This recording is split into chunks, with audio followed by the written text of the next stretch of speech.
Right, it's setting it up, it's loading. Come on, you can do it. I see the little notice up the top says it's live. Hello, Dale Warden. Hi, Dave. Okay. All right, everybody. I'm going to call the meeting to order. So this is the BCCA board meeting for the 9th of January, 2021. Just so everybody knows, we are recording this, and it is on Facebook Live. I just ask that you turn your mics off if you're not going to be speaking at that time. Obviously, if you are speaking, hopefully your phone is either muted or otherwise.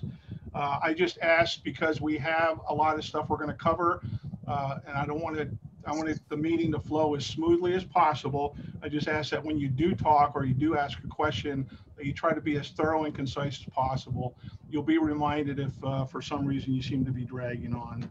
I'm just glad to see everybody made it safely through the holidays. Hopefully they got to spend some quality time with their family. Hope everybody is safe. And I do appreciate everybody taking the time to attend this meeting. I know that giving up your Saturday is not always the best thing to do. I do want to thank those that dedicated their personal time to continue to do the BCCA business. There's a lot of folks that don't realize how much personal time is invested in still doing the BCCA business, even though we're not sitting together in a group huddle at all times. There's always stuff going on. And I do want to thank those people that provided that support. That includes both, people like Marcia and Robert on the roster, the moderators that keep Facebook for the BCC as friendly as possible, all the stuff that Danny's been being able to put up on the web page that's been keeping it up and running, and all the other things that have been going on associated with the BCCA. I'd be here all day thanking everybody by name personally for what they were able to do for the BCCA, but the BCCA business is being done. So with that, if you were a board member, you got a copy of the agenda. There's some numbers on there, and when I asked Kevin for the numbers, he actually gave me a present supplies with being up 11. He was very excited with a plus 11 for us at this time of the year. He said he normally doesn't see something like that. So we are actually overall from last year at this time plus 11 right now, and he sees that as a good sign. The last BCCA number that was issued in December was 35,862, and we've been going through the numbers pretty quick. So as I've already done, I've already conducted a call to order, and then I'm just going to ask Mike, tell us how many votes we have right now.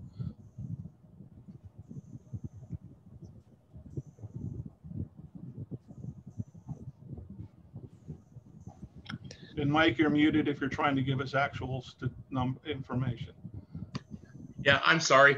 It looks like we're only missing Frank, so that would be what, 11? I'm counting right now.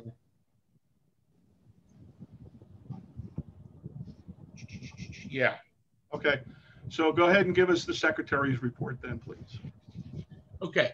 For the secretary's report, on December the 16th of 2020, a motion for an e-vote was requested by President Keith Kirshner, and the motion read as follows. I'll just read it the way that he had it. It says, I am requesting a release of the BCCA Operations Manual, December 2020 version, and an attachment was provided to everyone, to the BCCA membership through a posting on the BCCA webpage under the Members tab in the BCCA Official Documentation section. Keith requested that the e-vote be completed by December the 20th. It was, and the e-vote passed 12, or the motion passed 12-0. And so then the website chair was given a copy of the operations manual, and it was posted to the website a couple weeks ago then. Yeah, and I just want to reach out to Tom Leisure and thank him for all the dedication and hard work he's put into that. The operations manual by far has been much improved, and it's much appreciated. I have not had any questions come back yet from folks asking specifically or anything from the operations manual. I think it gives people an opportunity to at least see what the roles and responsibilities are for the officers as well as committee chairs, and hopefully knowing a little bit more of that information will get folks to volunteer. Is that all you have at this time then, Mike?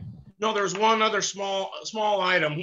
In reaching out for the read aheads, I was asked by Joe Prin to bring up something, and we can actually bring it up in new business, but I just mentioned it now because he's not here. And Joe had included a suggestion when he turned in his read aheads, which I feel it has some real merit, and I'd like to actually discuss it. The suggestion is that we scroll a list of new members at the banquet, similar to the way we scroll our list of members who have passed. I think, again, we can go into it in more detail and open it up for discussion in new business, but that would give a little bit of happiness offset to the sadness of reading of all of our lost members. And I just thought it was a good idea. So I'll leave it at that for now, and then we can bring it up, I guess, in new minutes. Yeah, I think that's a good idea, because actually one of the things I wanted to be able to do, and I'll have to work with Danny on that, is and him having worked with both Mike Newton for numbers and names, as well as Kevin at the office, is I'd like to have that posted up on the front page of the BCCA website as well, is a listing of new members, so people can come up there and that just join, say, oh, look, my name's right there, my number's right there on the front page. So I'd like to be able to do that, maybe run a three-month list of new members so we can at least recognize them. We should be doing that in the magazine. So I'll bring it up again as a new business item, and I think it's something we can vote on fairly quick. And that's all I have then. That concludes the Secretary's report. Okay, Don, over to you for the Treasurer's report. You're muted.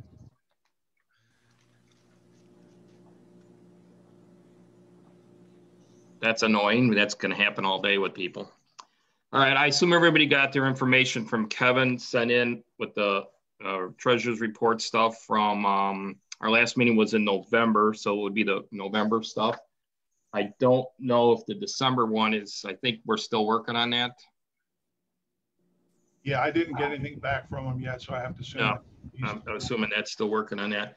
And there's also the profit and loss that came in from November. If anybody has any questions on that, I perused through it. I didn't see anything that looked out of the ordinary. It looks all pretty much the same. You know, unfortunately, the sales are obviously down because there's only the stuff going on in the office, you know, the internet sales, with no shows going on. That makes it a little tough. So if anybody has any questions, I think the only thing we have to do is approve the November Treasurer's report. Yeah, so I'll ask for a motion then for approval of the November BCCA. I'll make the motion. All right, Beard Dave has made the motion. Second. Who seconded it? Scott Oglesby seconded the motion. Is there anybody, just because there's so many folks on here, that does not approve or has questions otherwise? Okay, so let's take the vote. And again, if you vote no or you want to abstain, please state so at this time. All right, if nobody has voted no or abstained, then we have to take that as 11 with Frank missing on the vote there, Mike. All right, so over to Chapters Matters for you, Don. All right, there was a Chapters Matters that was sent out a few weeks ago. Assume most of the people who got that are associated with the chapters. Don, I had a quick question on the financial reports. Did we approve the October one at the November meeting? I know we had just gotten it. I didn't remember if we kicked it down the road until this meeting, because we would have just gotten it, because that was like the 7th of November for that meeting. I don't remember if we had approved the October one at that meeting or not. I don't remember offhand either. Do you know, Keith? Or Mr. Mike Newton, can you look at the last minutes to see if we had in fact approved it? I don't have them sitting in front of me at the moment. You're muted, Mike. I thought because we had just gotten it, we decided that we'd wait till this meeting. So I thought we had two that we needed to approve. I think if I remember the discussion correctly, Bear Dave, we had said that Don had stated that he had not seen it, but everybody else had stated they had seen Right. it. I believe we had voted on it. So, Mike, can you confirm? I think that's what it was too. Yeah, Mike, you're muted. That was exactly what it was. Okay, that's There what we okay, so we're good with that. All right, Beer Dave, thanks. So go ahead, Okay. Don, with the chapters. Before we go to chapters,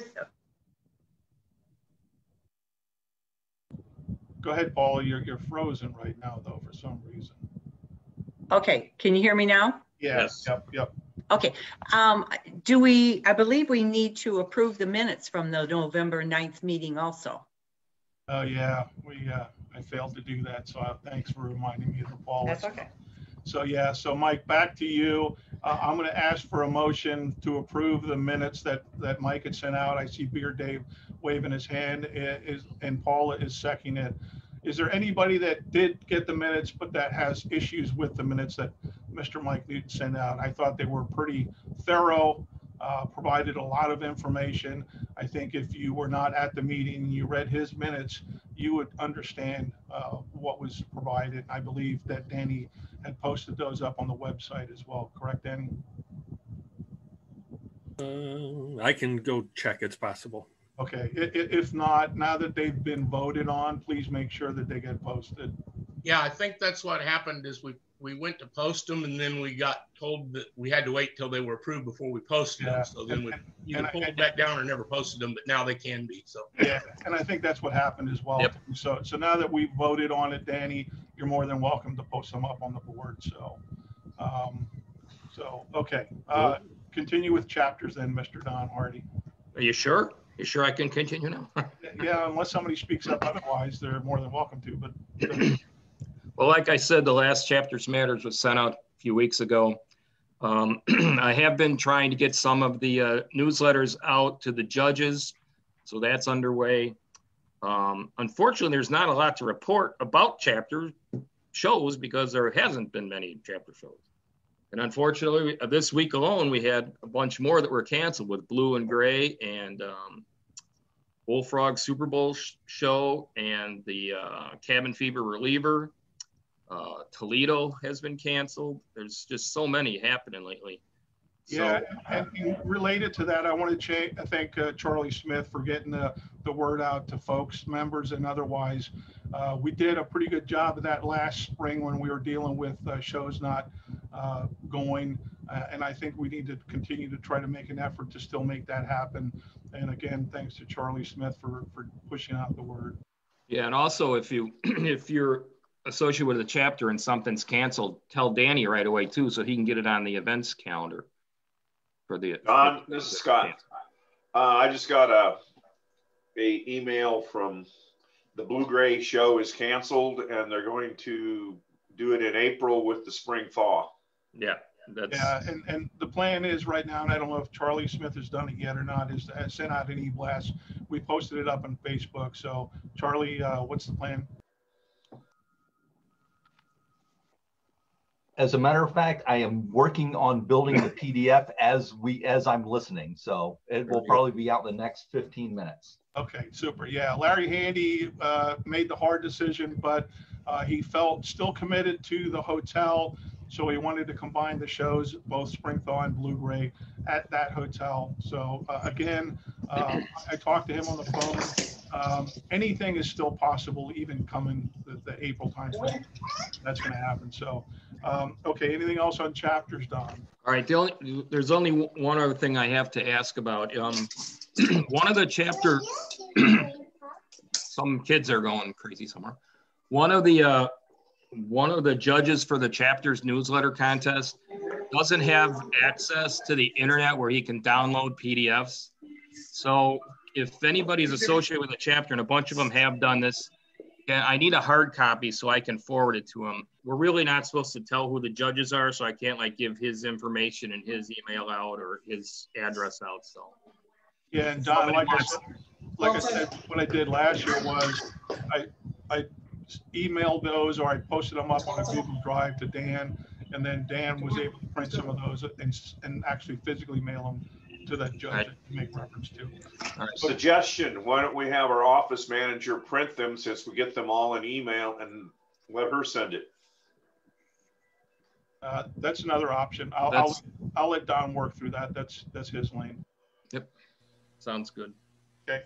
That's all I got then for chapters, unless anybody else has any questions. Looks Okay. like Robert's raising I his had hand. something, Don, Keith. Just to make sure everyone knows, the letter went out to the chapters this week so they can submit their nominations for the Hall of Fame. I don't know if you were on the distribution to that. Charlie sent it out via constant contact to chapter presidents and chapter correspondents. Thanks, Charlie, for sending that. Yep. And their inputs are due back by February 26th this year. Yeah, and Danny Bohr posted it up on the webpage as well. That's right. Thanks, Dan. And you had confirmed that Tom Legeray had it in the operations manual. He's going to update the change that you made to it, correct? Well, yes, it had last year's version in it, and I think it should be updated to this year's, but no rush on that. Okay. Just one more thing. If you have any questions about a lot of the stuff, check the webpage because it's actually getting updated now. It's a big difference. It's so much better than we've had lately. Things actually work and you can actually find out information. Thanks, Danny. Okay. Hey, whoa, hey. Mr. John Finan. Who is logged into our conference under the name iPhone? We don't know exactly why. We tried to find that out earlier. Yeah. Take him out, Danny. It could be a spy. That can be done. Yeah, John, we asked, obviously, when we sent out the e-blast to have folks that have an interest in how the BCCA is doing business to participate. But if that person doesn't readily, identify themselves, obviously, it is a concern. So, Danny, all set. Thanks. Okay. Yeah, well, they also don't have their phone muted. That's where all the background noise is coming from. Yeah, so Danny took care of it, so we're good. All right, nothing else for chapters. If there's no questions, we're going to move on to remembrances. Paula, please. Actually, I think Bill Norris was raising his hand for something. Who was? Bill Norris. Okay. Got to unmute, Bill.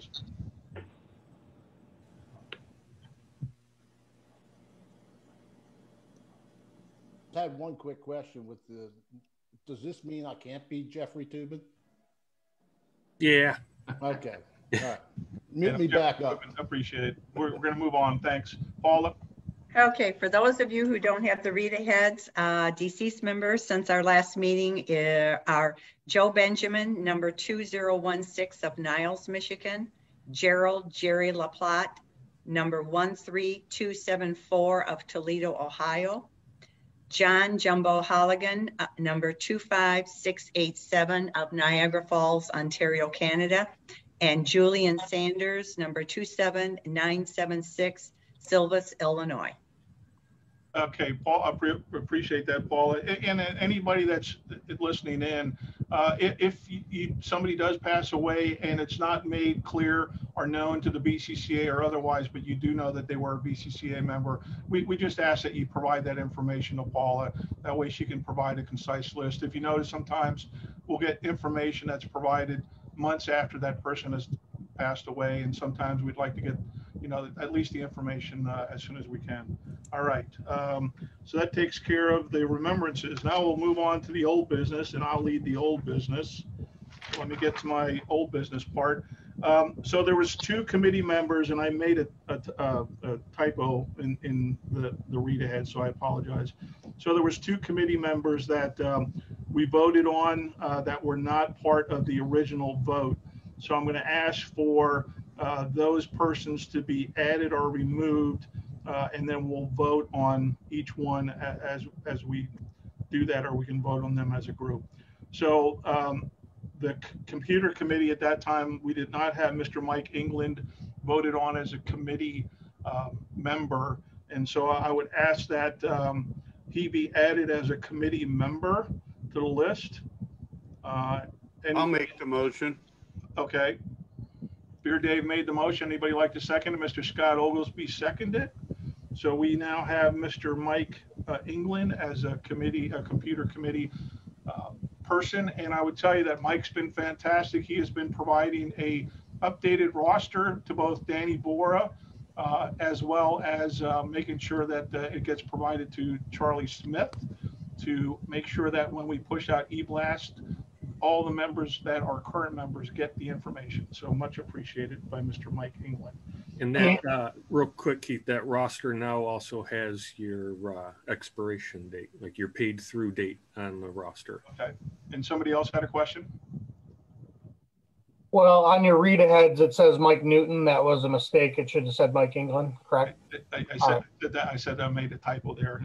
All right, I was buzzing out. Yeah. So Yeah, Keith made a typo, and then when I transposed it over, I didn't even pay attention to that part of it. I should have caught myself too, so I apologize. So Mike, you didn't catch your own name being my own name. I know. I was in a hurry putting them all together. Yeah, so Mike, just make sure that when you do that, it's yeah. I have it corrected in the notes. So. Okay. And then the second one was when we discussed the supply committee. I had reached out to everybody to see if they still wanted to be a part of the supply committee, and Miss Mary Legeray had written me back and said that she was no longer going to be part of the committee, solely for the fact she had participated when Tom was president because of them going to all the shows and stuff. So she has asked to no longer be part of the supply committee, and so I would just ask at this time if anybody has any issues. Bear Dave is going to make the motion to remove Mary, and Don Hardy had seconded the motion. So with both those motions, is there anybody that is against or wants to abstain from the changes to be made? And those two changes are adding Mike England to the computer committee and removing Miss Mary Legeray from the supply committee. Anybody that is against that? Anybody to abstain? All right. I have a question, Keith. Sir, go ahead. Have we had anybody stand up and wave and say, we want to be the supply committee chairman? I will cover that when we get to that portion of this discussion, Scott. Okay. So the next one was the joint NABA and BCCA convention tin over cardboard giveaway.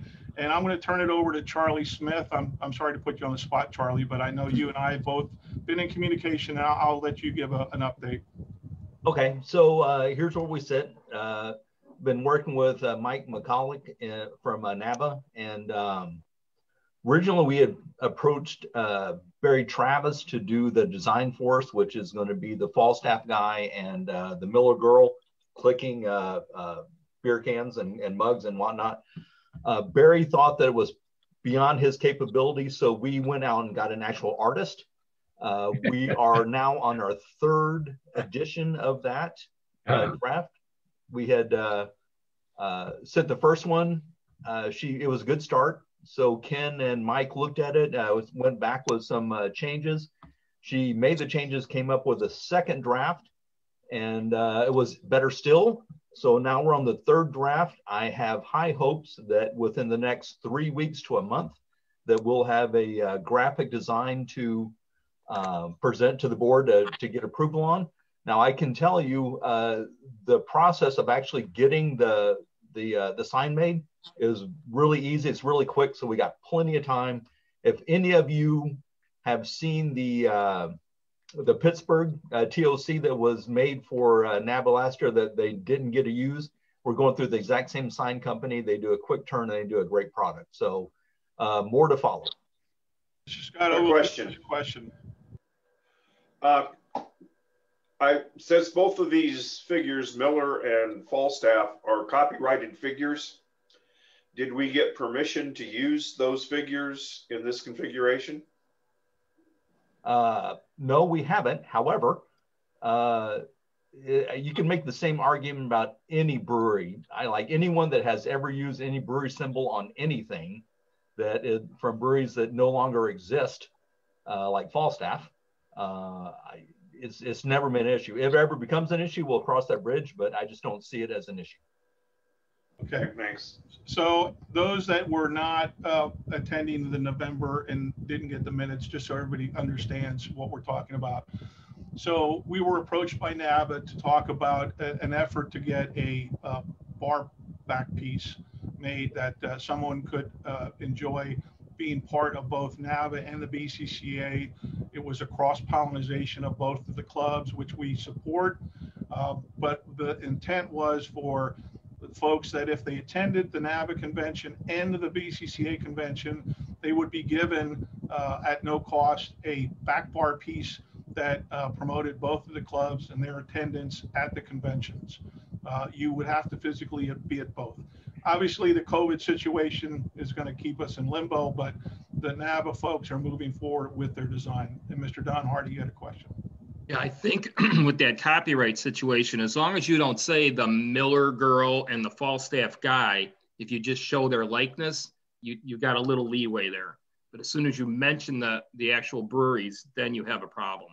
And us as people will realize what they are when we see them. And rather than drag that portion of the topic out, I would just say that it is in NAVA's lane since they're ones handling the design. So good. Any further questions related to that old business? The intent was just to bring everybody up to speed on it. Thanks, Charlie. Okay, the next old business item is the release of the operations manual, and I believe Mike Newton covered that already. So the next one is the hiring of Miss Sue Driscoll. As everybody knows, Kevin had listed his retirement date as 19 March. He still plans to retire at that day, unless Patty's going to tell me otherwise. But Kevin is looking forward, and his time in the office has been much appreciated. There's going to be a brief article if you haven't got this new current BCCA magazine. There's going to be a small write-up in there for Kevin. I am doing a write-up for Sue to introduce her in the March edition. So I'm going to give that to Mr. Joe Pren. I also sent off a offer letter to Miss Sue, and she has signed that, and she said she mailed that into the office so that Kevin can put it on file. I would tell you that I hope everybody reaches out to her when you have an opportunity when she's physically in the office. So the plan is for her to come in on the 22nd of February, for her to sit with Kevin for a month, and then go through the process for that month. And then she officially takes over the 22nd of March on her own. Kevin will still be on retainer, and we still have funding available for us to be able to pull Kevin in for those moments when she may need help, obviously during renewal and preparations for convention. So that's where we're at with that. She looks forward to being a part of the BCCA family, and I just ask that everybody welcome her aboard. When she's officially in the office, I think we can expect good things, and I think she will do a good job for the BCCA, and I look forward to her actually coming in. Any questions related to the hiring of Miss Sue Driscoll? Keith, I think it's important to mention that she has good BCCA lineage by having relation. It's just me. Hello? Patty, were you just unmuting to chew the cookie? Is that what that was all about? Sorry about that. I was going to say he's counting down days, so you don't have to worry about it. Okay. So, yeah. So, no, yeah, Beard Dave, as you were mentioning, so her husband is the nephew, and everybody knows how I am with names, and now I'm going to forget the name. So remind me the name here, Beard Dave, please, please. Henry Herbst. Yep, Henry Herbst. So her husband is the nephew of Mr. Herbst, and she is the niece, or how is she related to you, Paula? She is your niece, so Paula's niece as well. So she brings a lot to the table when it comes to organizing big events, being part of those types of things. So Mr. Don Hardy, you have a question. And she has connections with Budweiser. Yeah. Bunch of connections with Budweiser. Yeah, so we're hoping that that comes to our advantage as well. Like I said, she's overly excited. Every time I send her an email, she can't wait to be part of the BCCA family. This has been a godsend for us to be able to have somebody in the office.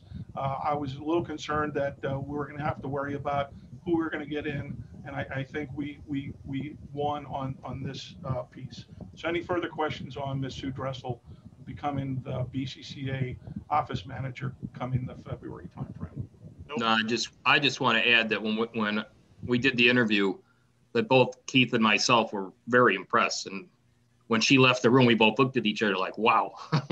So, yeah. So, okay, going on to the next one. It's using an online vendor for the BCCA supply items. This is still a work in progress, but right now I've been in communication with someone that's been kind of helping work through that process, speaking to different vendors on what they can or can't do for us. But I would tell you right now, one, we're obviously not selling a whole lot of supplies other than what Kevin is able to get out from the office. So right now, those that do handle that, Mr. Wolf and Jane Wolf, Mr. Don Hardy, and some other folks that handle the supplies are still able to, you know, have them, but not be able to sell anything at shows. All the wooden supplies and otherwise are still available at the office. Kevin obviously is taking care of the totes as well. The only thing that we're going to be weak in, but we're working on a spring catalog, either online or otherwise, is the apparel stuff. And we really need to come up with a way to freshen up the apparel and make it available for members. So that is the plan right now. I would tell you by the next meeting, we will either have something readily available for members to be able to deal with their apparel and get BCCA gear. That's our goal. I would tell you that the intent is to also try to do like we did last year, although we didn't have convention, is to have the convention shirts available for members to be able to order them online and actually have them at the convention if the convention occurs. Mr. Beer Dave. Keith, if we do have the luck of the Irish, which we're hoping to happen, we will offer up a couple of tables. So it might be a chance to actually sell some supplies live from that standpoint. So hopefully we can make that happen and get some items over that we can get out live to some of the people, because it's been a while since they've had the ability to buy things like a tote or something at a show. Yeah, so I would say as far as that goes, I know Jim and Jane probably won't go. I know Jim's on, so Jim, do you want to chime in?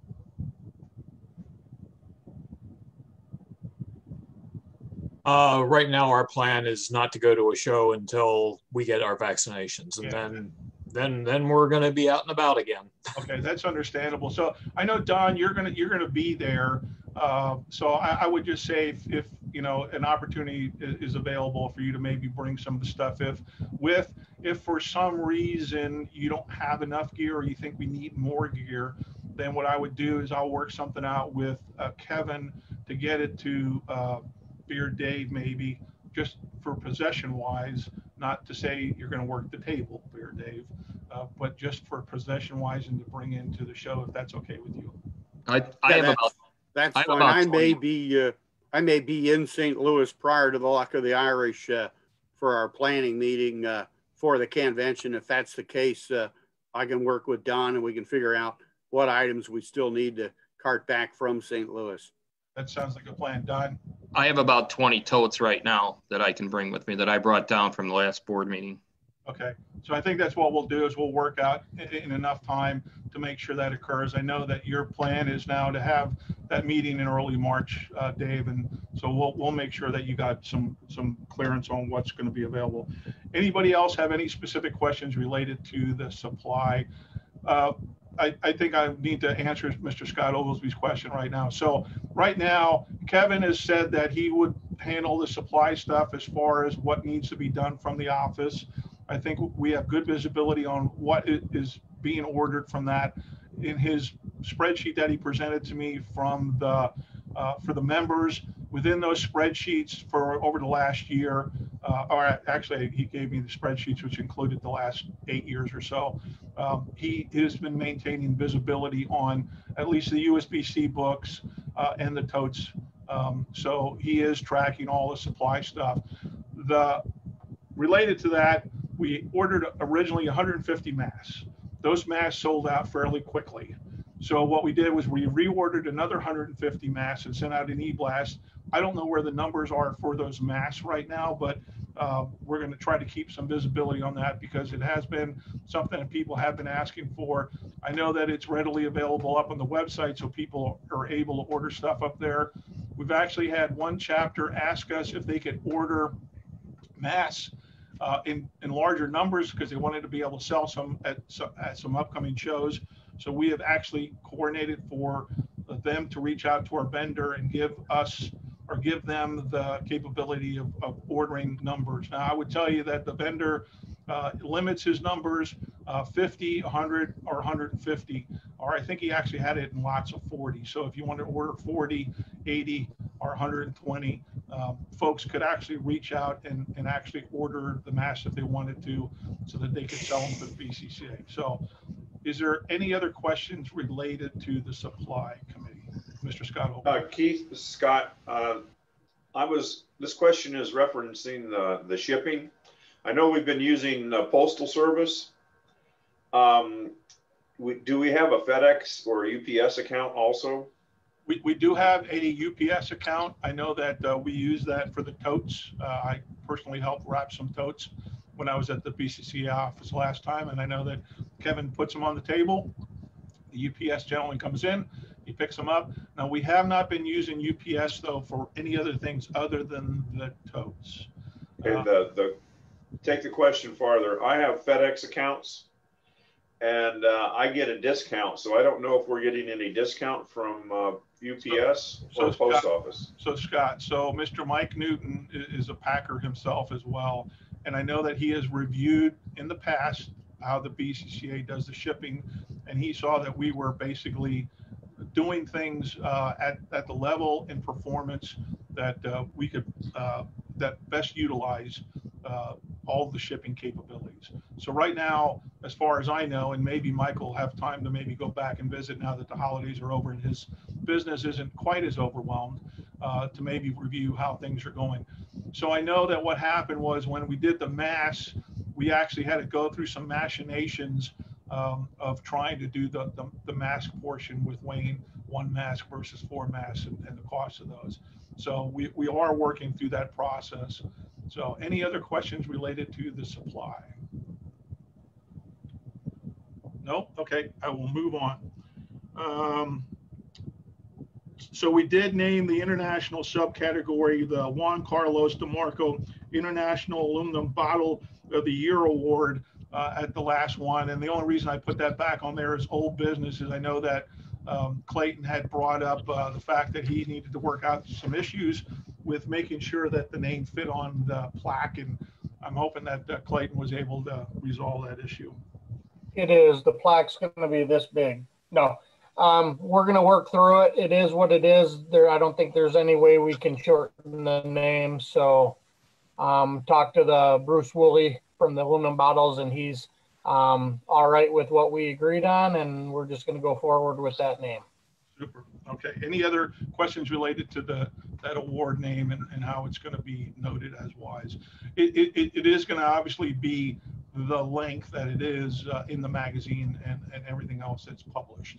It's just that there was some question on whether or not we were going to be able to do all that on the plaque. Okay. The last old business before I ask if there's any. I do have a comment about that. Okay, Robert. I think, Mike, in the read ahead, you had an apostrophe S after DeMarco. I don't think we need that in the name of the award. It should just be the Juan Carlos DeMarco International Aluminum Bottle of the Year Award.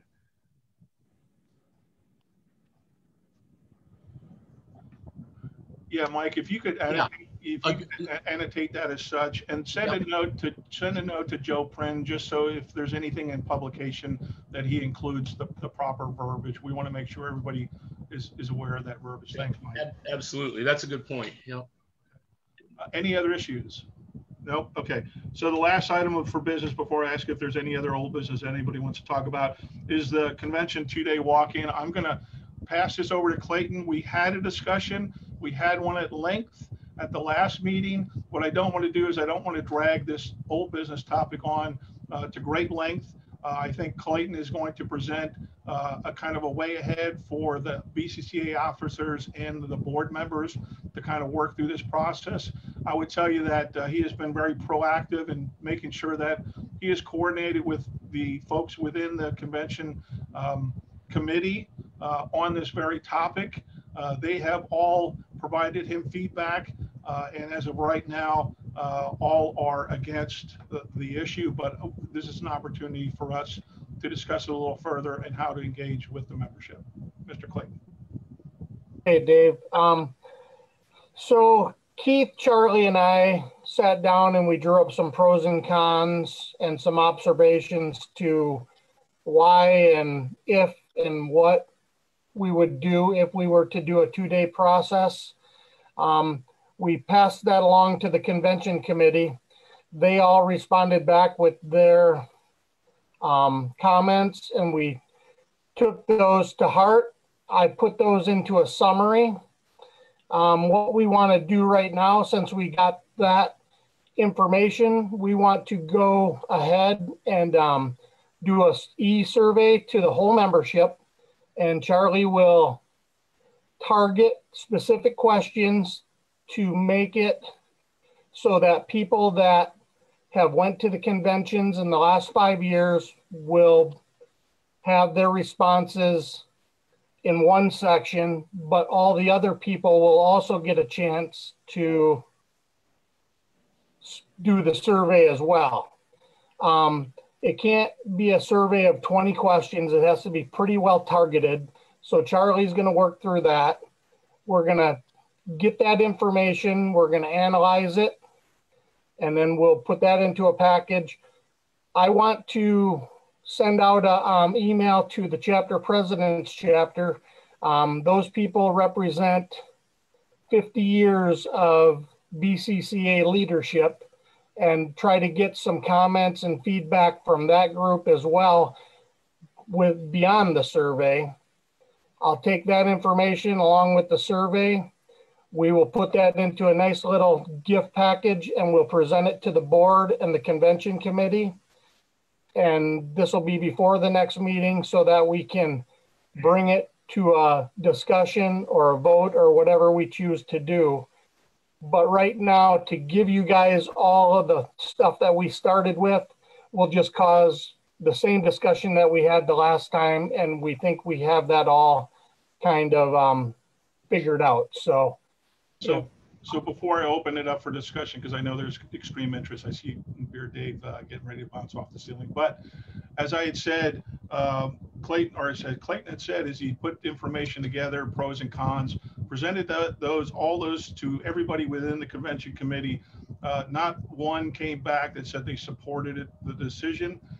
But I would say that the plan and Clayton's proposal right now is only for the discussion and the motion that will probably be offered. Again, it's up to the board and the officers to decide as such, is to conduct a survey. So now I will open up the floor, and Beer Dave, you're obviously the first person I'm going to ask to speak. Well, one more thing that we didn't really bring up in our discussion back and forth with you and Clayton and Charlie is that, last year we didn't have a convention, but last year the convention committee put $3,000 to the general operating fund of the committee. Each year the convention committee puts $11,000 into the operating fund between the magazine and the office labor that we cover. And one of our big concerns is if we start to make the convention more a la carte, less people will do the full thing. And we're really concerned that we won't be able to meet our contracted obligations on room nights rented and food and beverage and other fixed costs that we have with the convention. And at that point, the convention committee is then not subsidizing the operation of the BCCA. So, to allow somebody to come in one more day could actually be, actually poking holes in the overall operation of the BCCA. I know that when the BCCA was chartered, the convention was kept as a separate entity because in reality, there had been entities where the meeting of the annual meeting of the organization has brought the whole organization down. Here, it's kind of been the opposite. The convention committee has rescued the committee, the BCCA any number of times, including when I was president, when we went and asked for $30,000 from the convention committee in order to right the ship so that we could, number one, sort of, I guess, level the playing field, not have to raise dues too much, stuff like that. So there's a number of things that happen behind the scenes with the convention that a lot of people don't really see, including somebody that just wants to be able to come onto the trade floor one more day. So understand that there's a lot of financial things that just because we want to, you know, and the BCCA membership is now below 3,000. If you looked at your agenda today, allowing somebody to come in one day sooner isn't going to get us 1,000 members. We need to think of other ways to get 1,000 members other than just letting somebody come for one more day. We see it at the chapter level where people want to just come in and not even as much as pay $6 chapter dues or something. They don't want to rent a table, but then they want to pound on the door because they want to come in and start shopping the tables while people are getting set up, or the chapters are still even setting up and numbering the tables and that. And it's the same people in every part of the country that want a lot of the hobby to provide a lot of things for them, but they don't want to provide anything back to the hobby. That's our big deal that we really seem to, that's why the entire convention committee is against it, because we know financially how important it is that convention continues to meet all of its obligations and every now and then make money so that we can actually help the BCCA to maintain the great organization that it is.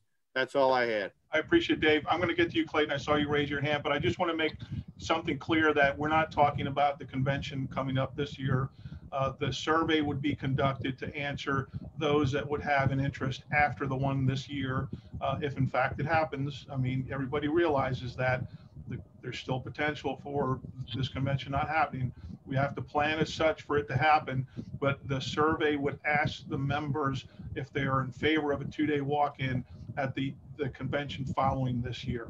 So that's really where the motion's and the question's going to come at for whether or not this survey is going to go forward based off of the decisions of the officers and the board of directors. Clayton. So, and to reiterate a little bit about that, Dave, all we're doing is trying to get their input from the membership, because we serve the member and even the convention committee serves the membership. So if all of a sudden we do the survey and 3,000 members come back and say they're for it, then we need to do whatever we can to make that happen. Not saying that that's going to happen, but we need to find out the interest. And that's where we're at right now. Nothing is set in stone. We're just trying to gather information to discuss on, and everything will be in play when we bring it to discussion. So, Beer Dave, in answer to your question, I think it's important for us to make sure that we educate the membership before they make those decisions. Correct, and I understand that as well. I'm just laying that out there for the board to also understand the financial implications, because, you know, a lot of times a popularity vote doesn't always end in the overall right discussion for an organization and stuff. So that's why I want everybody to understand some of the facts and repercussions out there, especially the board members. Yeah, and I saw Mike England had sent up in chat whether or not the board actually needs to decide whether or not we conduct a survey. And the answer normally would be no, because we've conducted 2 surveys in the past before, and we have not had the board or the officers vote on whether or not to conduct a survey. But this one has got so much concern right now that I think that we ought to, at least between the board and the officers, make a decision on whether or not we want to move forward with the survey. If the opinion is let's move forward without taking a vote, I mean, I'm willing to listen to that as well. But I think because of the primary interest in the motion for us as officers and board members, I think we need to at least say we voted on it. If we end up not doing a survey, then that's our decision. So Clayton, go ahead. Can I make a statement? So if we read what the manual says about walk-in policy for convention, it's a marketing issue with input from the convention committee. So I'm not saying that I'm afraid of a vote because I think it's going to pass, but I don't think we need to do the vote because this is a marketing situation that they're trying to do. I think we should leave it as that. Okay, I'm going to pass it over to Mr. Charlie Smith then. Okay, so as far as the survey, I want to speak to the survey. Well, two things. We will obviously go back down the information gathering and inputs when we go to make this decision. But the survey in itself should be probably no more than 5 or 6 questions. And the first question will be, I'm going to build a logic into it to say, ask if you attended a convention in the last 5 years, answer yes or no. And what that does is it enables us to pull an aggregate of all the responses and percentages. And it also enables us to pull a report of just the people that have been to a convention in the last 5 years and the people who have not. So that actually gives us 3 good data points to look at and go from there. As far as marketing goes, I think I'm in favor. I think it's a good idea. Unfortunately, so it got a lot of moving parts and it's probably going to be a little bit contentious, but that's why we need to gather all the information that we can gather before moving forward. And that's pretty much my input. Okay. So Paula, before I get on to you, and I know a lot of other people are going to raise their hands, but Charlie, as the marketing committee chair, do you recommend that we conduct a vote to conduct the survey or not? I do not. I think that we can just issue the survey as we have. I didn't understand where you're going with it, but so I think that we just issue the survey as we have the previous 2 surveys. And it's just an information gathering tool. No decision is being made. It's just a gathering of it's polling the membership, which we do all the time. Paula. I guess my question would be, from a marketing standpoint, do we know how many walk-ins we actually get on an average at our conventions? And after that, how many of those are actually members coming in for the $10, or how many are the general public? And then my third question would be, is how many of the general public do actually join the BCCA because they came in as a walk-in? Yeah, I think those are important questions to know the answers to. Those are good numbers, and I know that I did the walk-ins for the Omaha show, and I did the walk-ins for the Albuquerque show. So I do know that we did record those numbers. Where they're maintained at, I don't know where that data was readily available. I wasn't, in that leadership position at the time to know where to put that information or whether or not it was maintained. Al's been waiting patiently. Yeah, I'll let Al go first. Yeah, everybody make sure you're sitting down, because as odd as this sounds, I actually am in violent agreement with Beer Dave that, convention is not something that we should discount. If you're trying to get new members, I mean, that's kind of the purview of some local show in the area where the, where the convention might be coming up, and you get them socialized, they decide to join, and if they choose to come to convention, that's great. Another point where I don't agree with Dave is, the 1,000 members thing. If anybody here believes that dog will hunt, I'm interested to hear how. So obviously we have to figure out ways to either increase revenue or decrease expenses, but 1,000 members ain't gonna happen. It's just not. People a lot smarter than me have tried to do this for 30 years, maybe. I mean, I don't know when. I think our peak was 1982. It's more than 30 years. And a little bit of a peripheral issue is I noticed when I was reviewing the operations manual, it says the strategic planning committee is supposed to be the ones charged with finding new members. That's not at all true. We should certainly try to find ways to, like I said, either increase revenues or reduce expenses by using, people within the club that have experience, perhaps in other hobby areas that are going through sort of the same thing we are. So that's all I got on that. Bye.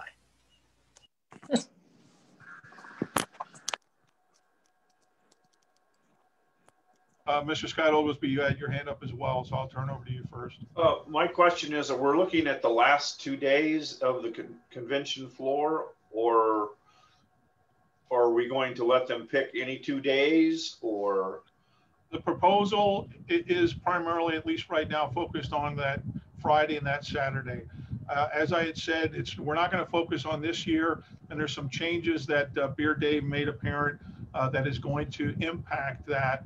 One is we're going to open up the trade floor much later than we normally would because of both the business meeting and now the board of directors meeting on Thursday as well as Friday. So those are all pieces and parts that have an impact as well. Does that answer your question? The way I was looking at it as okay, anybody wants to come in as a walk-in, you can pick any 2 days. So you may come in the first day, and then maybe you'll change your mind and you'll decide you want to continue for the rest of the convention, or pick any of the 3 days. Well, that was part of the risk that Beer Dave presented, and some of the convention committee included as part of their pushback, was people are going to use that to their advantage in actually not paying for the full convention to come in partial days because they feel that maybe they're close or local and only have off work Wednesday and Saturday. So they're going to use the Wednesday and that Saturday. So Beer Dave, I'm going to get to you, and I want to keep this moving as quickly as possible, because the only thing we're focusing on right now is whether or not to do a survey. And now we're deciding we don't have to do a vote, but I'm going to, Jim, if you would.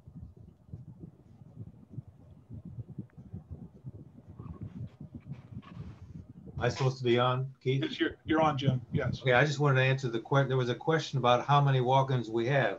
So if you've got your pencil handy, I'll give you the last few years. The numbers are, the last one in Albuquerque was 53, and then going backward, it was 170, 154, 73 in Portland, 196 in Milwaukee, 70 in Dallas. Is that enough? That's plenty, Jim. I knew those numbers were somewhere. I wasn't quite sure how those were being kept. I know that as the finance person, the treasurer, I had to give you those numbers when we were doing the information and the data for. Well, it's part of the annual financial statement. It's just right. The statistics are on the top of the page on every one of our convention financial statements. Okay. So, Beer Dave. So to answer Scott's comment, we definitely wouldn't allow the first day to be open for walk-ins, because obviously you've really wrecked the whole sanctity of why are you even coming to convention? Why are you renting a room? All of that kind of stuff. The walk-in thing is meant to sort of let them dip their toe in the water to experience convention, but we really want you to experience the club as a whole and really get the whole experience with convention. And if you allow them to start as soon as the first day, you've really blown a hole in why even bother to have the convention at that point.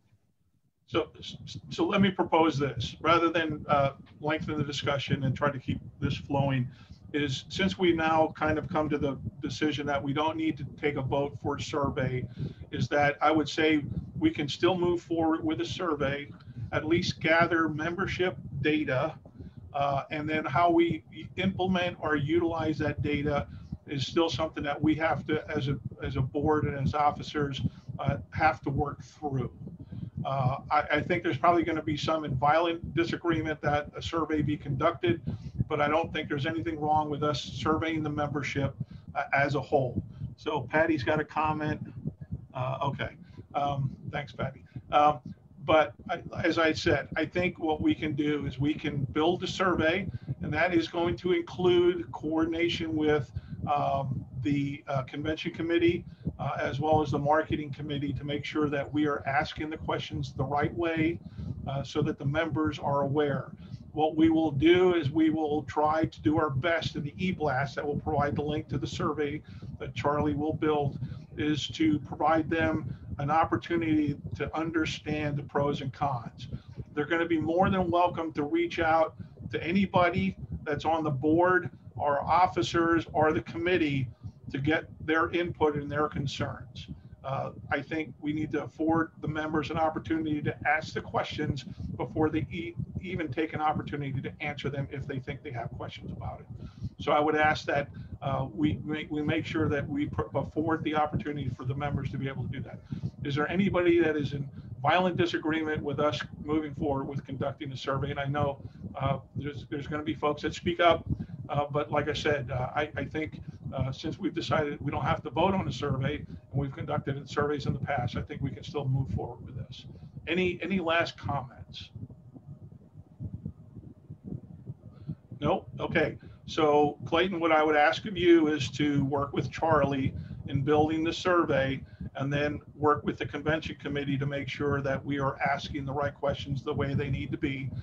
This very well may go out to the membership, and they all very well may say, we don't want this to happen, and here's why. But I want them to be able to be afforded an opportunity, but be informed and knowledgeable on what the decisions the impacts could possibly be. Any other last comments on the 2-day walk-in discussion? All right, so we're going to move on then. Is there any other old business that anybody has that they would like to bring up at this time? Nope. Okay, so new business. So I wasn't aware of this until Robert and Ann Fondren brought it up, but apparently the BCCA obviously is a nonprofit organization.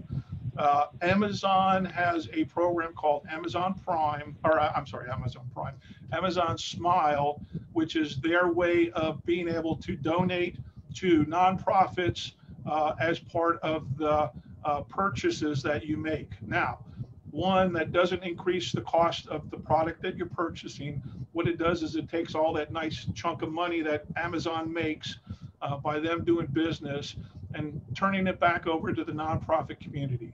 The BCCA is registered. It is on the Amazon page as a donatable member. You have to look for it under Brewery Collectibles rather than BCCA. The BCCA would get 0.5% of any purchases made.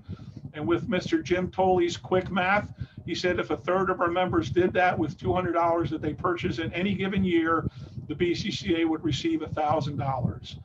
So Robert has gone through the process on how to actually select it. It's not an easy process.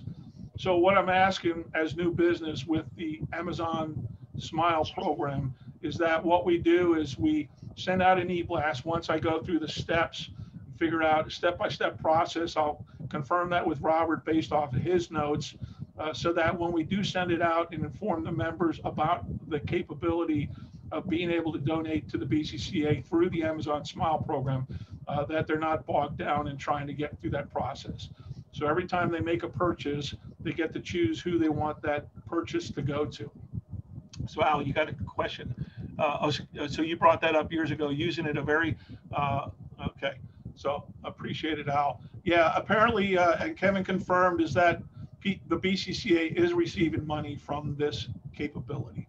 So what I'd like to be able to do is send an e-blast out, and I'll work with Charlie, like I said, to the members so that they can figure out easily how to do that, so that the BCCA is focused when they actually do that. So any questions related to our participation in the Amazon Smile program? Robert? Not a question, but a comment. I agree with you, Keith. I think it's important in the e-blast that we go through a step-by-step process of how people can do it. And Al, I just saw your post. I know we've been on it for a long time and it's been blasted to the members a couple times before, but I don't think many people are doing it. So it sure doesn't hurt to remind them and send the step-by-step directions. So Keith, I'll be glad to work with you on how to do it. Have you tried to set yours up yet, or? I have not yet. That's something Okay. That's something I plan to do tomorrow when I have some time to sit down and physically go through the steps. And like I said, I'll work with you, compare notes, and that way. And like we had said with the e-blast, is I think if members know how to do it, and the process is fairly easy, I think we'll have more people actually signing up to do it. So that's what the Amazon Smile program is about, and the participation by the BCCA. Any other questions related to that topic? Okay, so what I would ask is we're going to start to go into the committees, and I think some of the committee stuff will go fairly quick. Mike has a question. Yeah, I wish we had sent it out prior to the holiday season, so I apologize. Sorry about that, Mike England. Yeah, I was just told about it the week before from Robert and Ann. So I was not aware of it, but I was reminded that we were participants when I brought it up as a discussion item, because I wanted to make sure that the Finance Committee was aware of it as a potential income, and that we were going to ask the members to do it. So any other questions? No. Okay. So we can do this two ways. We can either push through the committee stuff, or we can break for 30 minutes and come back, say at 1:10. Let me kickoff. Yeah, that's just it. We do have some football games coming up, so, and I know some people have an extreme interest in some football games. So I don't know how to ask this. Do we want to continue, or do we want to break for 30 minutes? I think everybody probably is of the opinion to continue. So let's drive this. And like I said, if we continue to focus and we stay driven, we can get through this process, I think, fairly quick. Okay. So Beer Dave's obviously going to be the one that has some length to it, but Mr. Kerry Williams on the you didn't have a read ahead, but I want to present you an opportunity to be able to speak up for the brewery industry piece. Okay.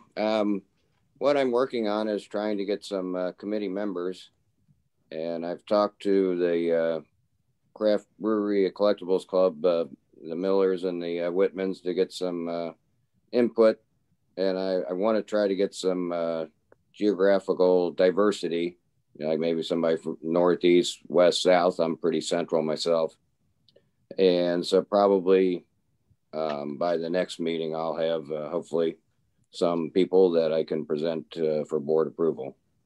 Okay, that sounds perfect, Kerry. It's kind of a tough time to try to do the program with the lack of shows and such. Yeah, so, I mean, people can still go out to the breweries, but it's still kind of difficult, even in places like Chicago that has a huge number of breweries, to be able to not physically go out there sometimes. So is there any questions for Mr. Kerry Williams related to the brewery industry partners? I know Mr. Dave Whitman's up and he's been working with you. Dave, do you have anything else to add? Gary, this go ahead. Not really. I've been in touch with Kerry to make sure he knows where we left off. So, and I think he can take it from here. And I'll be willing to help any way possible. So. All right, appreciate it, Dave. Thank you. Do we have an updated list of the brewery industry partners? Because I don't know what's up to date on the website. I mean, there's a list of them, but. Yeah, Kerry, if you could work with Dave and Danny to make sure that we have the most updated brewery industry partners that we know of, and any of those that we may have let go into lapse, we reach out to those folks. Yeah, it's probably actually Kevin is the one that probably has the most current list. Okay.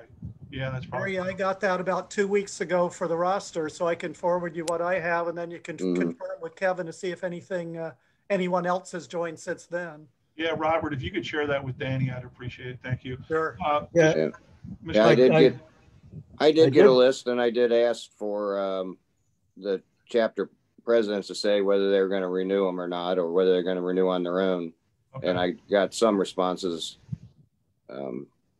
but so it should be pretty accurate. Okay, Mr. Scott Oglesby, you had a question. Gary, I'll hit up the 20 breweries we have in Anchorage. Appreciate it. Thanks.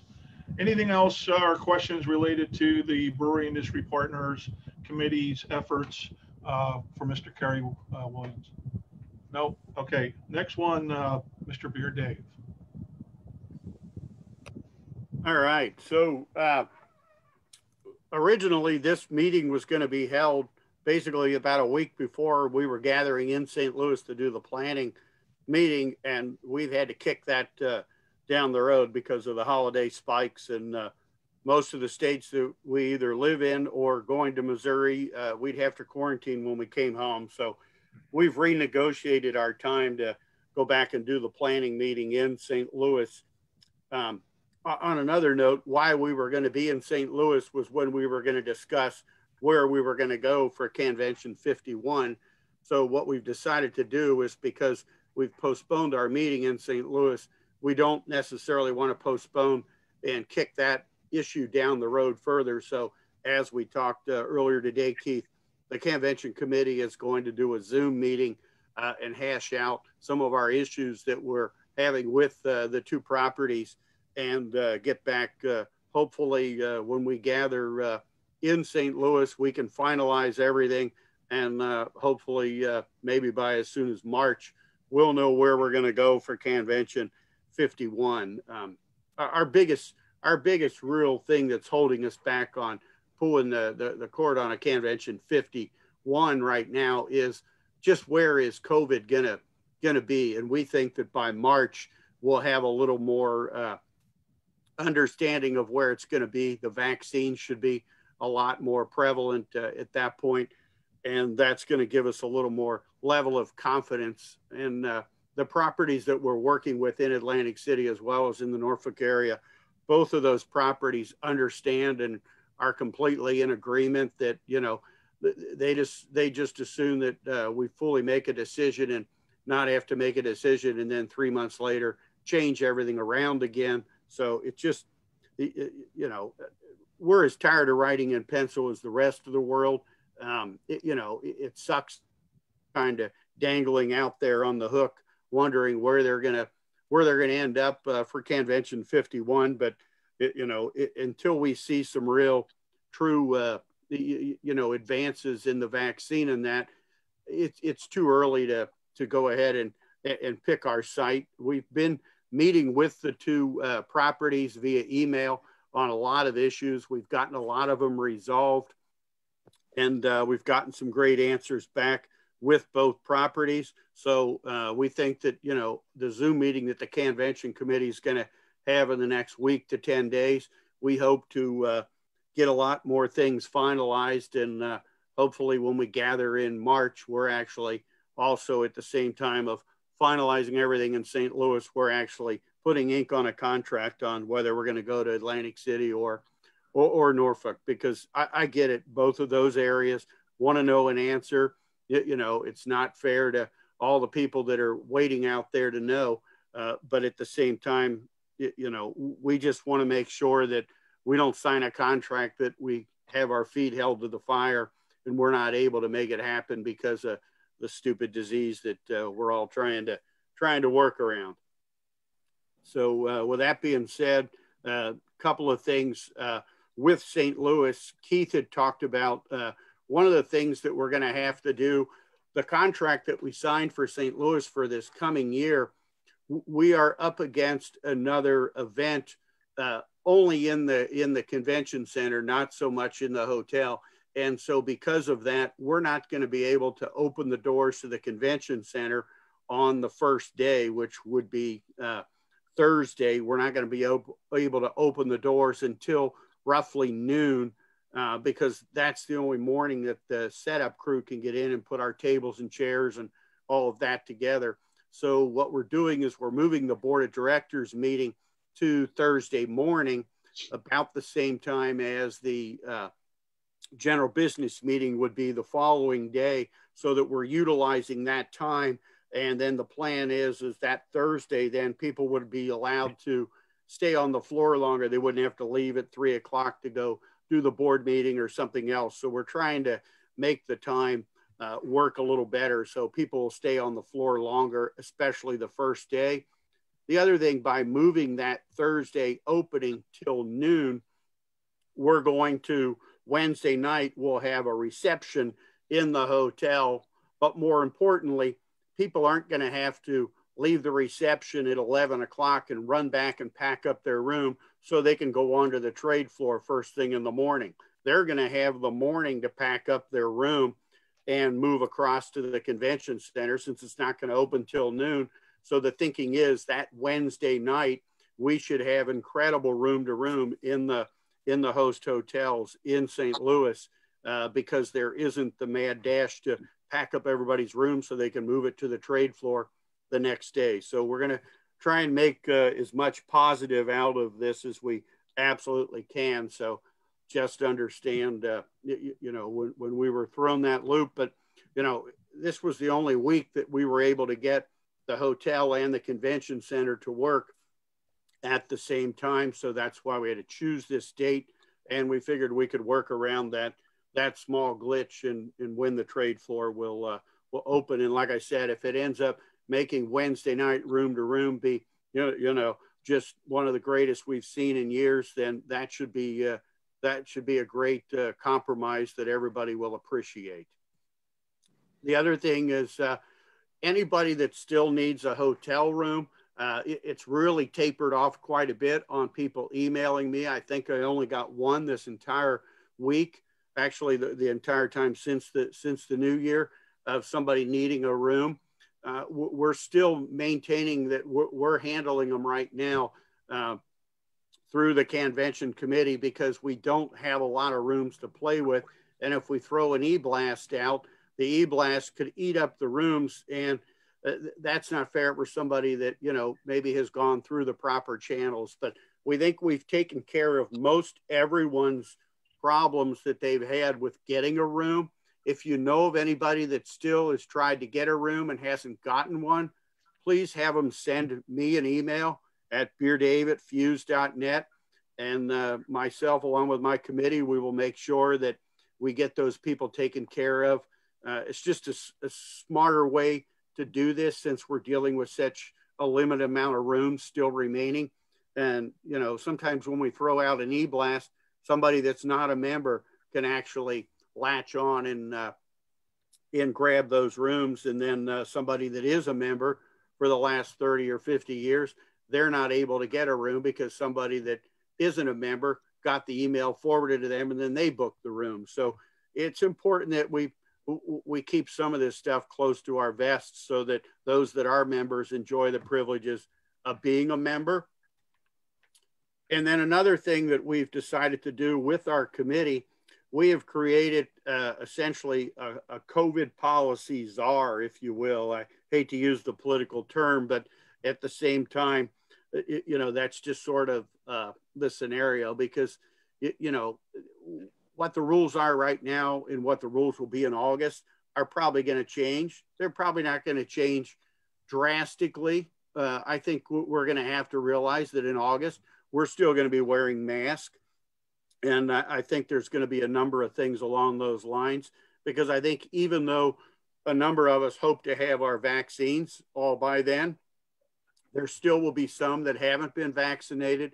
There's not going to be a way for us to do that stuff. You know, we'll have hand sanitizer, we'll have mask available, you know, but the new policy for a while is going to be no mask, no badge, no fun. And that's just going to be kind of the realization. And I ask for everybody on this meeting today to understand and appreciate that and help us in making that happen, because, you know, because the idiot that thinks that the mask or the badge makes him looks like a dork, well, he hasn't looked around. The whole hobby's full of dorks, and we all seem to get along and have a good time.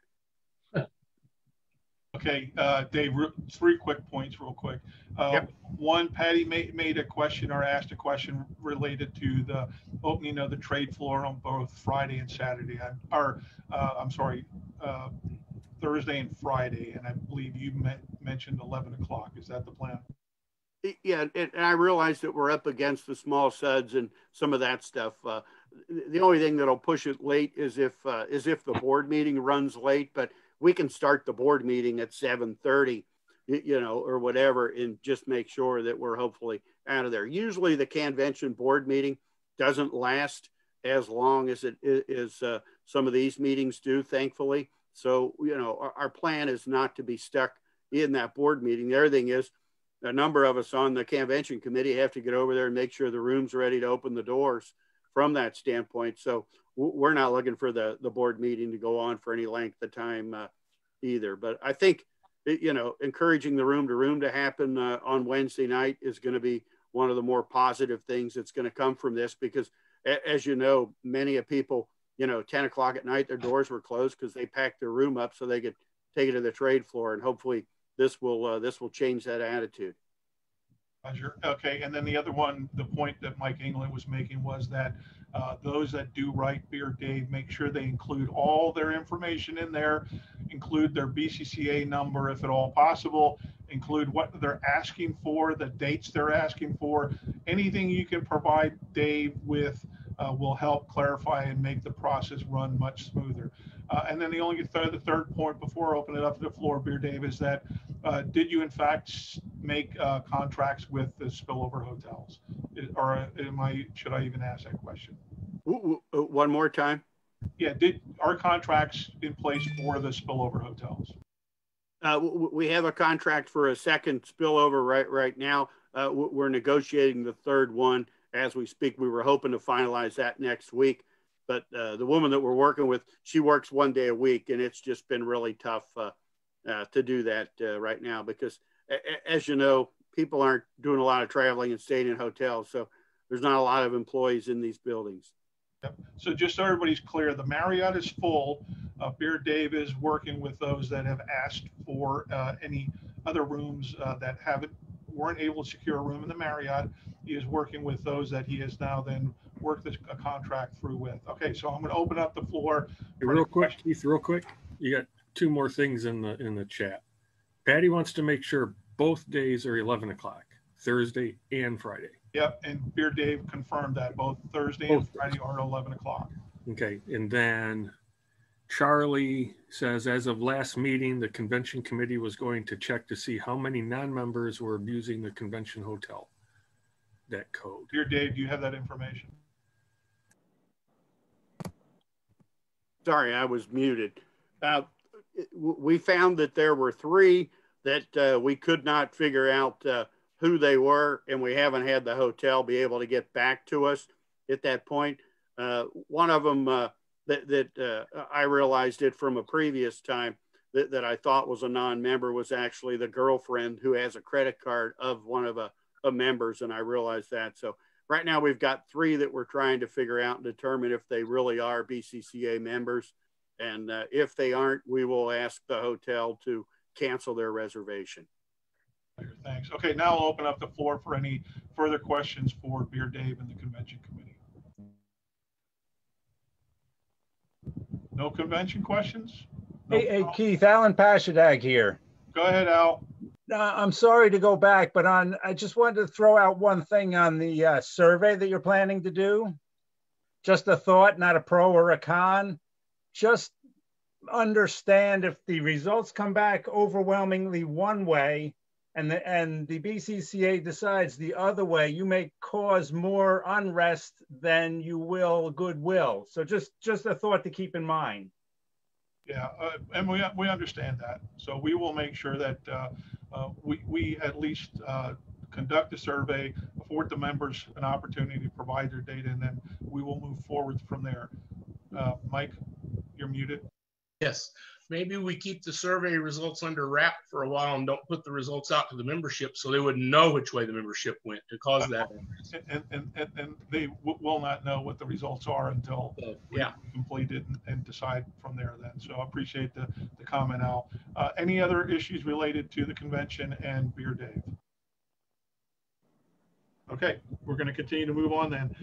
Jim, before I ask you for your portion of it, just realize that we're on Facebook Live. I just want to make sure there's no sensitivity in anything that you're going to discuss. And over to you, Jim. Okay, well, this will be easy. I have nothing to add to my read aheads. So, I mean, that covered where we are on those particular things, the audit and the taxes and so forth. Super. So, anybody have any questions related to the Finance Committee and Mr. Jim Tolley before we move on? No questions. I'm going to pass it over to you, Mike, related to the magazine piece, because there was one item we were going to talk about. The magazine committee, as we know, Joe can never be at the meetings because he's on the radio right now. So he, in his read aheads, he submitted that the January and February 2021 issue of the magazine has been proofed and is being printed as of the date of his report, which was December 17th. He was the first one to get his read aheads into me, so it was pretty early. The magazine committee completed work on this issue in record time, so as not have to be working on it in the days leading up to Christmas. A good thing too, because the printer reported COVID-19 issues at their facility with their staff and said the early submission to them was greatly appreciated, because it would have been after Christmas had it been much later. Work on the March and April issue is underway. Several of the features and columns are already in hand and in the works, and he'll continue to remind everyone that we're now just 3 issues from Convention, and if there's any content that's desired by the Convention committee, the board, or others to be included in the March issue, he'll need that in final form no later than January 15th, which is coming up quick. The listing of new members in the magazines is being received very positively. I've heard from several people that it's very encouraging and uplifting to see people joining or returning the club. And at the Convention, here's the thing that I was talking about before. At the Convention banquets, could we scroll a list of new members from the previous year? And I personally like that idea, but I think we probably ought to open it up on the floor for discussion. But what I was thinking is something just along the lines of what Raleigh does, and do it kind of after the remembrances. It'll kind of add a happy tone to the sadness that we get when we're seeing all of our old timers that have passed away. So yeah, and normally what happens is at the general business meeting, if there's any new members there, we ask them to stand up, as well as at the banquet.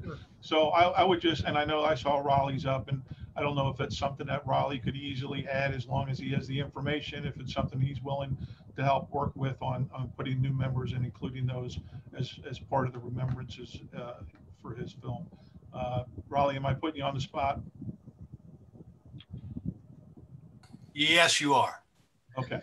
We'll discuss. Not a big fan. Not a big first knee jerk reaction. Not a big fan of that suggestion. Okay. And in Raleigh's behalf, it's hard to do for him because there's no archive of pictures of the people. Good point, Scott. Very good point. Yeah. Yeah, So, and if it's just a scrolling list of names, at least we know who those people are. Like I said, at the very least, what I'd like to be able to do is include those new members and have those posted up to the web page that with Danny that receives the information. And actually, I think to be able to do that, and I know Mr. Mike England is up. So, Mike, I know I've put a lot on you, but when you take that and you have your spreadsheet, is there an easy way to break that spreadsheet down to just include those new members for that period? Yes, that can be done. We can also, for the PowerPoint, I can have a scroll of new members, but does the new members also include rejoins? I would think it would. yeah, we could say new members and then another one of rejoins or something. Yeah, that's an easy thing. And I would like to add that when I'm choosing music for my tribute dedication, I methodically think about it. It's kind of it's not a downer song, but it's kind of a romantic, scrolling song, and you've heard them all. And that has a reflection on the people that passed away per se. But with adding new people, I feel like now I have to do an upbeat, peppy song. All right, not the opposite.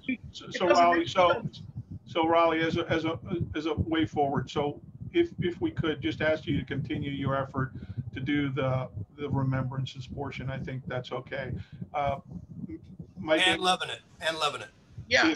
Right. One more thing, I can throw it into the PowerPoint, the new members, so then Raleigh would be, wouldn't have to deal with that. And that was my next comment, Mike, is that. Yeah, that was what I was going to say too. It doesn't have to be the same. It doesn't have to be on the remembrances one, because that's its own separate thing, but it's just an offset. It can be on a different PowerPoint. Yeah. So to continue to move this forward, so the decision is Raleigh will continue. We'll ask him to continue to do the remembrance portions. We're going to ask Mr. Mike England to break out the names of the new members, provide those to Danny Bourne, a separate list so that he can easily cut and paste those names and numbers and post those onto the BCCA webpage. And then Mike England will take those new names and rejoins for the past year and include those on his spreadsheet. Any other questions related to that topic from Mr. Joe Pratt? No. All right, we're going to move on. Marketing and Membership Committee, Mr. Charlie Smith.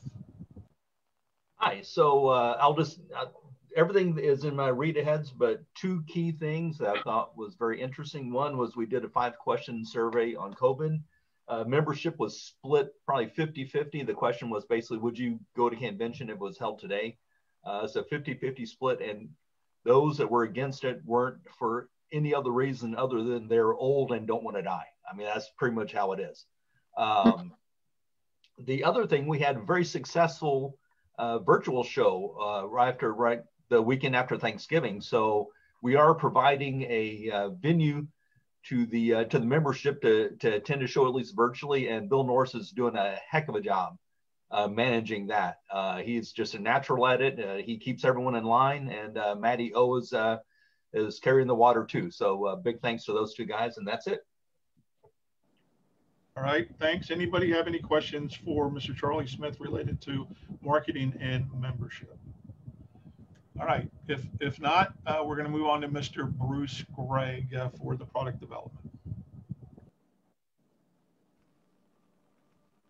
Well, prior to Charlie's report, I hadn't quite thought about it this way, but yeah, I'm a little older and I don't want to die.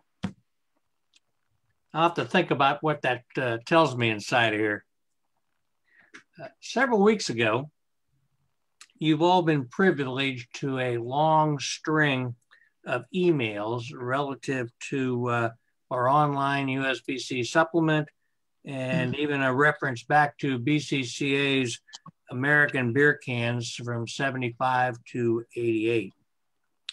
And in that string, I kind of listed the history behind each of those publications. Now, if we'd have known back in 1995 what technology was going to be like in 2020, there may be a few things that we might have done a little differently. And you can say that about a lot of things. But what we have today, I think, is an online cataloging system that, in my humble opinion, is pretty fantastic. Grant you, I may be biased. Now, Ed Bervinsky is rather capable in doing computer research and searches, and he adamantly believes that all aluminum stay tabs should be pictured in the Volume 2 supplement. He only thinks of that's it one way. Now, I believe that the driver behind that position is that Volume 2 didn't have a specific dead end time. Depending upon the can type and the lids and a number of factors, the end for Volume 2 can be separated in various categories by a couple of years. Now, the team had their reasons back then, whatever those were, but it is what it is. Now, Jim Wolf and the Volume 2 team have been working to complete this Volume 2 supplement as the best representation of the originally published Volume 2 book. And their focus has been on that for over 10 years. And they put a lot of time and dedication into that. And the team has put in a lot of mileage on their own dollar, I might add, to photograph thousands of cans for the Volume 2 supplement. Now, they knew a long time ago that aluminum stay tabs not recorded in the Volume 2 supplement, and that there was a lot of those. And they dutifully photographed those. And Jim has been placing those online in the New Cans database as a natural follow-on as to the next group of cans in the New Cans database. And there's been a whole bunch of those that have been added. Jim's added a lot of them himself. Simply put, Ed wants all of the Volume 2 and Ed wants all of those stay tabs to be pictured in Volume 2, and our Volume 2 team wants to keep them as they're currently distributed. And thus, Ed is pleading with the board to make this change, since he did not like the response from the Volume 2 team 4 months ago.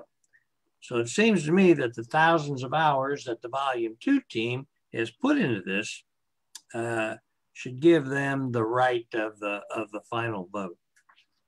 So let's look at it technically for a second. The supplement went online nearly 9 years ago, and we have added a lot of things to it over that period.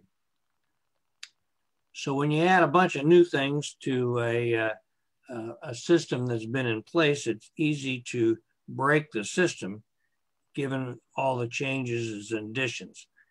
It's really supportive to my statement over the past year or two that we really need to be looking at a new software system to bring all of this up to date, and we're working on that. Certainly don't want to hurry that process and end up where we are now.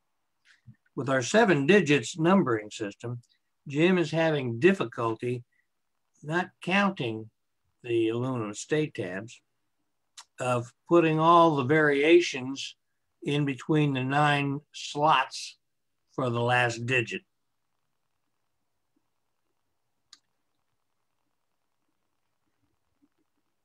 So he lost my place. So kind of, Bruce, let me kind of keep this moving forward. So here's what I would ask. Ed has a lot of really good input, but I don't think he knows the machinations of what the team is doing already to try to address some of those points. He only sees small comments, and he hasn't actually been physically engaged in that process. I would tell you socially, media-wise, he doesn't engage in any social media, and I don't think he has the capability of doing Zoom. He may or may not. I don't know that Zoom related for a fact or not. I think we need to be able to reach out to him and ask him that. So here's what I would ask Bruce is, I think it's probably good for us to have a community of interest to maybe be put together with some folks that have been working on this process, and that's obviously your product development team. But I think there may be an opportunity now for us to open it up for other folks that can maybe bring some stuff to the table. I don't know if Tom Twilliger, he had brought up in the past before, he has some of those capabilities. But I would ask Bruce that we put together a community of interest, and as part of that community of interest is list out each of the action items that you guys are taking care of and kind of where we're at for kind of a way ahead. I would ask if at all possible to be able to do that, try to do that by February. So I would say put a list of folks together or reach out, whether that's, we can do it by an e-blast on finding out folks that may want to do that. But I think a way ahead is for us to be able to put a community of interest together, some outside folks that may or may not have been part of the product development team. And I just ask for some of that flexibility to be built in there, and then list all the action items and then make those. He does not need to know what software we're using, or what the options are. That's up to your smart folks to be able to figure that out. So Bear Dave, you have your hand up. Yeah, so one of the things you have to understand is Falls City developed the stay tab with Reynolds Aluminum in 1974, 1975, and that's how long back the stay tab goes. So there were still a lot of straight-sided and crimped steel cans and everything else being produced at that time. You know, if you really wanted to do a definite, okay, this goes on to this list and this goes on to that list, I think you almost need to do the government warning, which didn't come till November of 1989. And, you know, the government warning is something that really separates that can, because the other thing is when that stay tab was being enacted, there were some breweries that if they were shipping to a particular state like Oregon that only allowed the stay top can, they had to apply that lid on those cans in order to ship to Oregon or some of the other states. So, you know, it's really a gray matter on making the top of the can really the determination. I think you need something more like the government warning that was required printed on each and every label, you know, is a defining line, because the whole stay tab issue is way, it's way minuscule to really determine it. So Dave, rather than drag us down a separate not a separate rabbit hole, but the same rabbit hole that Ed is going down in trying to determine what should be put together, that should be up to Bruce and his team, the community of interest folks, on what is actually to be included. Because if you ask Ed, he thinks that all three databases, which right now you've got, USBC 1, USBC 2, and the New Cans database, should all be put together. Right now, we don't have that capability. Those are the types of things that we are trying to look at. So he's basically saying, take some of the stuff that you have, in the ABC portion and add it. Those are all things that Bruce and his folks just need to be able to identify. And I agree, Bruce has the final say. I'm just putting that out there for discussion, that the lid on the can is not really a good determination of the age or the cutoff. Right. Dave, I think you're exactly right. And that's why volume 2 doesn't have a exact date for when it finished its work. But in talking to my son, I think that we can add some digits, alpha characters, in addition to the numeric ones, so that that will certainly help Jim out. I think that could possibly help to add some of these state tabs, but on the other hand, I certainly support my team when it says, hey, that's not volume 2 kind of work. I have a potential win-win, I think, and that is relative to accuracy. Jerry Cole, Mike Newton, and Jim Wolf are looking at some of the ways we've categorized types of liquids in our database, and we can certainly improve that for search capabilities. I think we might have to go into the New Cans database and look at that as well. I think the other thing is that I need to put together a summary list of how you search things. And I think that we can certainly put that on the website. And I think we can make that available for our magazine, BCBC, kind of a thing. And so I think going forward, we're going to make some progress. And Jim Wolf's already searched on things that will bring up both the New Cans database and volume 2. So I think that we can achieve what Ed is hoping for, but we don't have to rearrange all of our databases to be able to accomplish that. Well, and Bruce, in line with that, obviously we know that the databases are currently separate right now. So the BCCA webpage and the USBCs are completely separated. We need to figure out how to get that back under, because the membership, that should be one of the key things. You guys invested a lot of time and money for the members to be able to utilize that. And we just got to figure out how to pull that all together again, if that's even remotely possible. So again, like I said, Ed's got some good ideas. All I would do is ask Bruce that you reach out to see if you can build a community of interest, try to put that community of interest together. We'll make the BCCA Zoom available for anybody that wants to use that for your meetings, if you want to host meetings or otherwise. The BCCA Zoom would be readily available to that. And then just a list of action items so that we can help others understand what you guys are doing as far as trying to move forward with what you've got available. Just one quick comment about Ed. Remember, it's one member who's going to change his mind in 2 months about how he wants things categorized. So you still have to do what's best for the entire team and the membership first, and use his input at heart.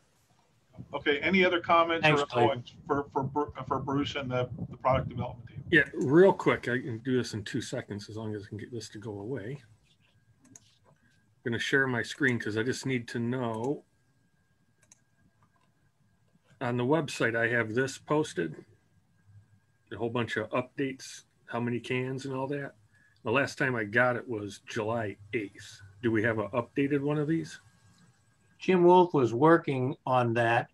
The numbers have not changed appreciably because of COVID. Gotcha.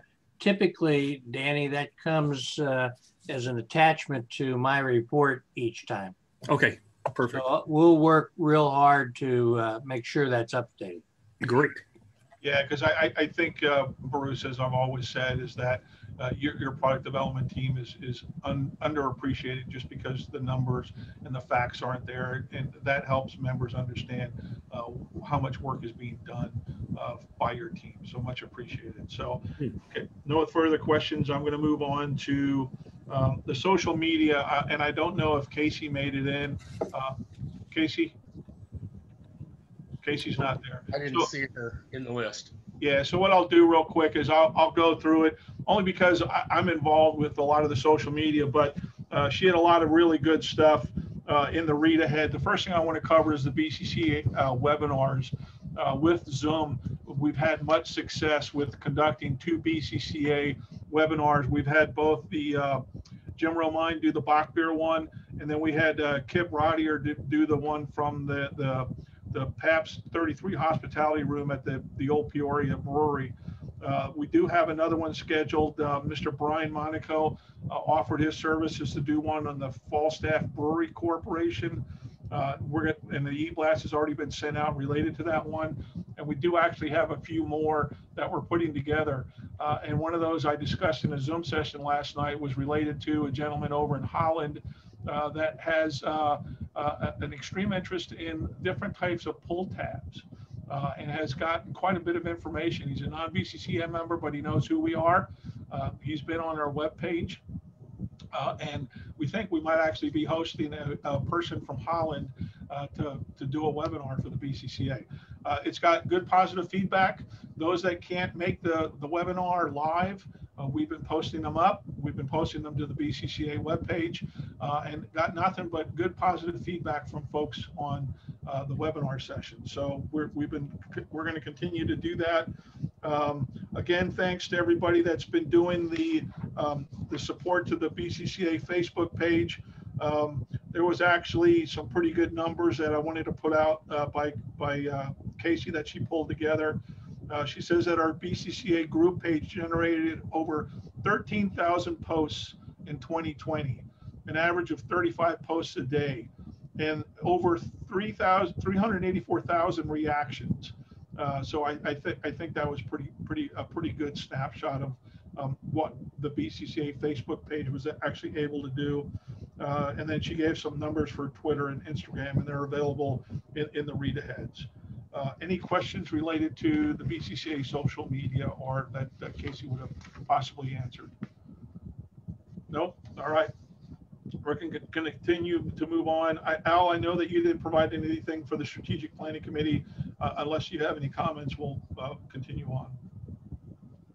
Nothing specific, although I understand that operations manual is what we refer to as a living document, and I'm probably going to try to provide a proposed update to the section that talks to strategic planning. I just couldn't get to it prior to your deadline for when you wanted to approve it. Yeah, and that's very helpful. As you had said, the operations manual is a living document. Obviously, I don't want to bog Tom down with updates and then releasing out a version every month. We don't want to do that, but we want to make sure that changes are noted and everybody takes an opportunity that has a responsibility in the operations manual to get information in there so everybody understands it. I talked briefly about the supplies. Anybody have any questions related to supplies at this time? If not, I will move on to Mr. Danny Bohr related to the website. So, okay, Marita Head's, full of everything that anyone needs to know. If you got any questions, let me know. Membership cards are ready. There's a couple of little glitches in them, but when you print them, they're fine, except it wants to print 6 pages of them for some reason. I haven't figured out where that glitch is from, but I was actually just pulling it up right now. So yeah, and Danny's worked pretty hard with members that have asked for the membership card. The BCCA made a good decision on not continuing that effort and saving some funds, but we also have members that want to have that membership card made readily available to them so that they can, now obviously it doesn't look like that when you print it off. No, see, that's the thing. I need to work on this, how that's displayed. I don't know why it displays like the whole page, but when you hit print, you get Yeah, come on, computer, work with me. Oh, we're going to go real slow, aren't we? Go figure. There they are. Okay. So you get two different size cards, but when you go to print it, it prints 6 times. So like only print page 1 until I can figure out that glitch. Yep. So, okay. Anything else, Danny? No, I mean, thwarting off hack attacks, that was about a month-long ordeal there, a couple of weeks. Yep. That was fun. Any other questions related to the website committee? Hey, the only thing I would add, and I can't remember if Danny included in his read ahead, so I apologize, is that we are working with the craft chapter to put some of their stuff up on the BCCA page, including tackers. And I know that that's something that Danny's been working with, or has started an effort with Dave Whitman's wife, MJ, to try to get some of their stuff up. It is somewhat like the USBC in the effort to put Breweriana up. These are the tackers, and so we're going to work with them on trying to get that up on the BCCA page. Mm-hmm. Okay, any further questions for the website committee? Beer David. No, I was curious, what's the status of the supply committee? We skipped right over that. Well, because I talked about it earlier. I said right now is that there's members on the supply committee, and that Kevin has taken the lead for the supply committee. We're going to work on possibly getting somebody, and I think what I'd like to be able to do is maybe ask Sue when she comes in to kind of take the lead for that committee to be able to do that. Whether or not that's the right move or not, I don't have anybody that's basically stood up and volunteered their services to be the committee chairperson. So I will continue to try to get that position filled. Okay, well, my concern is when we get to convention, it's how do we handle the supply tables and in that's my big concern is, you know, I get right now the mail order is really pretty much our only thing happening, but when convention rolls around, we've got to have somebody maintaining those tables. Yeah, and that's something that's been brought up, I think, between you and Mike England had all brought that up. So yeah, it is something that we're going to have to try to figure out exactly how we want to be able to do that. Obviously, Betty Fay is worked hard on making sure that we have the supply table manned and functioning. That's something that hopefully I can resolve within the next month or so, that we then will have something in place come convention time. I'd like to ask Betty to be able to do that, and I'm still willing to try to reach out to her to possibly do the table and make sure everything's functioning on the table. The apparel piece, like I said, we're going to look at trying to make other things available for BCCA members to be able to purchase through the supplies. Okay, Mr. John Cotterman was up earlier, and I don't know if he's still there. John, are you there? There you are. Go ahead, John, for the gift management. Yeah, can you hear me? I've been told the microphone on this computer sucks. Yeah, you're coming in a little quiet, so give it a try. All right. Well, since the last read aheads, we're prepared. Another $800 or so of cans of sold on either Facebook, Breweriana Buy Sell, or the Rusty Bunch advertised for them. And another 24 cans that we sent to Beer Cans Plus to put in their auction that closed last week, added up to about $2,500. So that beat my goal of about $2,000 for those. I was really happy. So I think the total right now, we're up to about $5,400 in sales for those collections that were donated late last year. Remaining, not a whole heck of a lot. I got less than a case of pretty mediocre flats, a couple cases of mostly mediocre tabs. There's some trays I haven't done anything with. And all those sets, the foreign can sets, I should say international, haven't had much luck with those. I put them on Breweriana Buy Sell and haven't got much interest at even $1, $2 a can for the group. So we'll have to figure out what to do with those later. The only other thing I have is that since the read ahead, I think it was Robert Fondren suggested something that I like the idea of to show our appreciation to Beer Cans Plus for putting that case of cans in their auction at no charge at all to the BCCA, that we offer them a page of free advertising space, maybe in one of the upcoming magazines. So that's something that between Joe Print and Mark Crane, I'll just turn it over to them. I don't know that I need to be involved, but I think it's a great idea.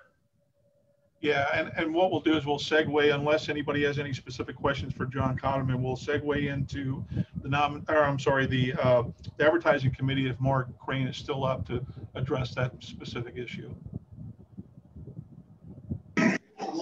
That's certainly something that I can work out with Joe Prinn. I mean, Beer Cans Plus puts paid ad in every issue, so I can just not invoice them for an issue and it'll be complimentary. That's an easy fix.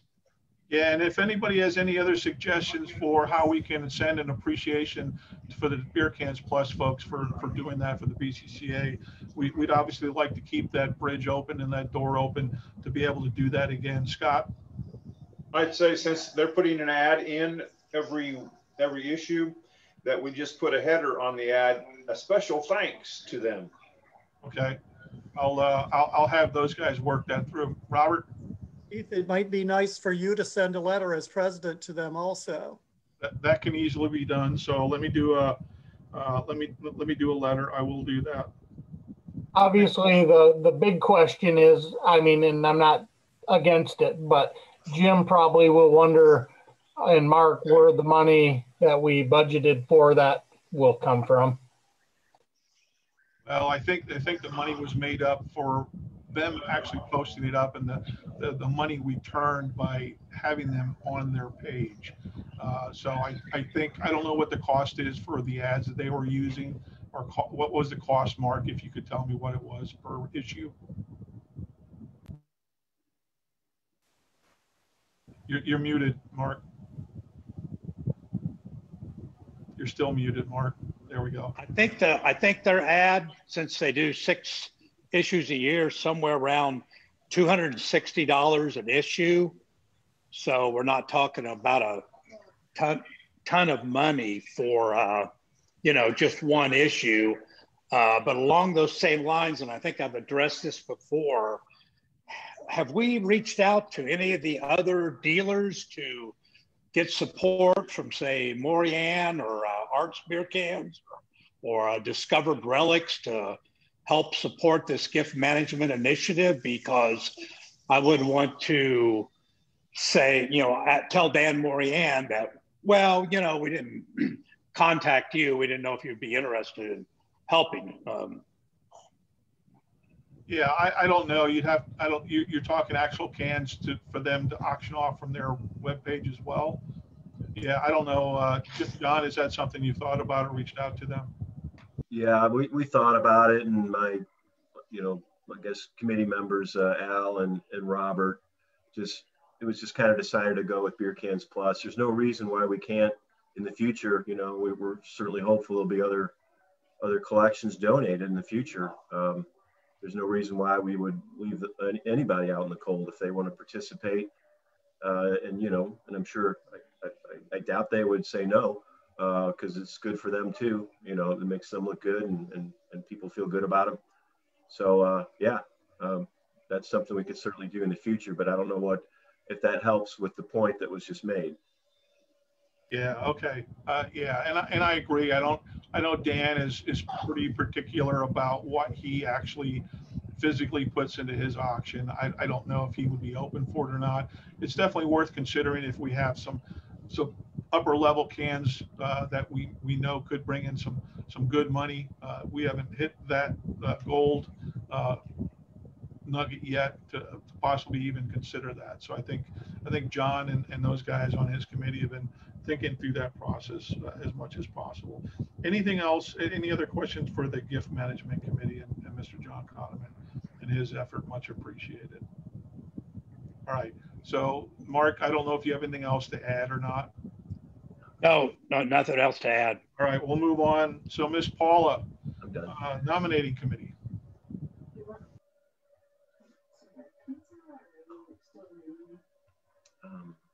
Oh, you're muted, Paula. Sorry.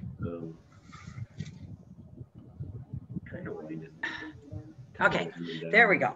The only thing I have to add is that I will be contacting you to set up the date for the nominating committee. We are going to be doing a Zoom meeting. It'll probably be sometime the end of April. So I will get with you to set up that time and date so I can send that out to all the committee members. Okay. Hey, and Paul, I guess the question is do you need any help with us to try to continue to reach out to folks and trying to get candidates or otherwise? Always. Okay. Absolutely, always. I do have one person who is interested in possibly being the secretary, and I do have a couple of people who are interested in running on the board. Yeah. But we can always, I'll always take names and input from anyone. Yeah, so that's why I wanted to try to advertise that. If it gets to the point where you feel that we need to kind of reach out because we're not able to talk to people at the show and you want to try to send out an e-blast, just consider that as something to maybe send out and see if folks may have an interest. I don't know if that's something you wanted to do. I just thought I'd bring it up. So very good. Thank you. Any questions for Ms. Paul and the nominating committee?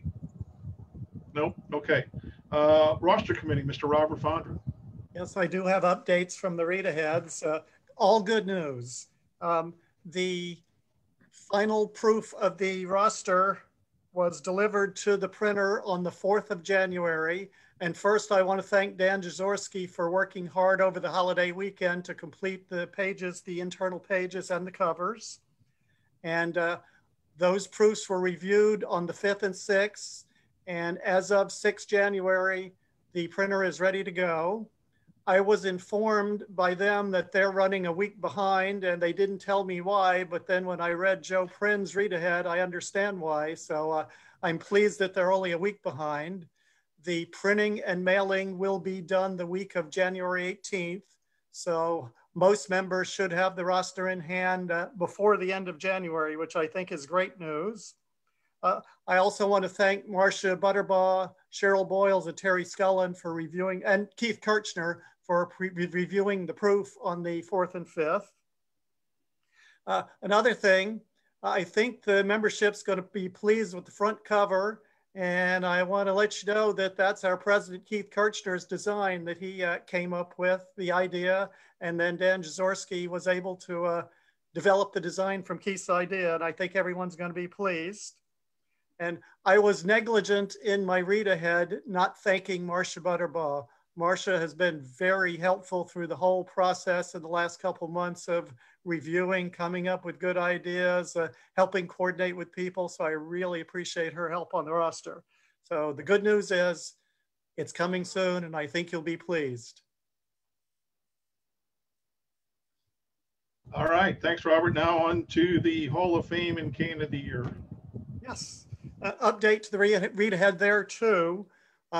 The read ahead said the letter was coming. As I mentioned earlier, the Hall of Fame letter was completed this past Thursday, and thanks to Charlie, it was by constant contact sent to all the chapter presidents and chapter correspondents.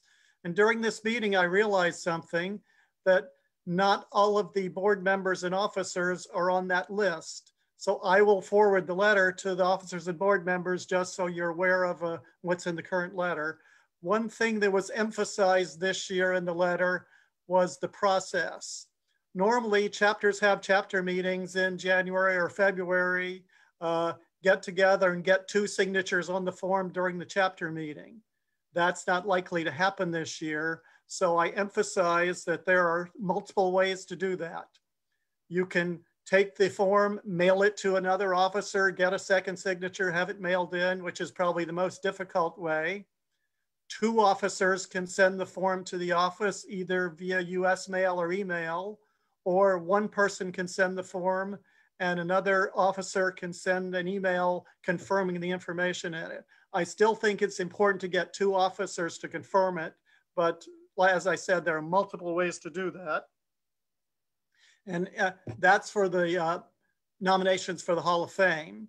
For the nominations for Can of the Year and Aluminum Bottle of the Year, the 3 chapters have been contacted by email or discussion, and they are in process of developing their inputs, their nominations. Those will have to be back to me by the end of February. Okay. And the other thing I want to remind the board of is this year there will be 4 categories as you voted last year: U.S. Can of the Year, International Can of the Year, U.S. Aluminum Bottle of the Year, International Aluminum Bottle of the Year. That's it. Thanks. Super. Anybody have any questions for Rob or related either to the roster, the Hall of Fame, or Can of the Year? Not necessarily a question, but I just wanted people to know, Robert, especially, that I did deliver Jack's plaque to him. You know, we were able to have a couple very socially distant beers on his porch. It was like the last warm day of the year. And Jack is very appreciative of the honor. I don't know if he's provided us with his bio yet. I know Danny's kind of been asking. No, he has no.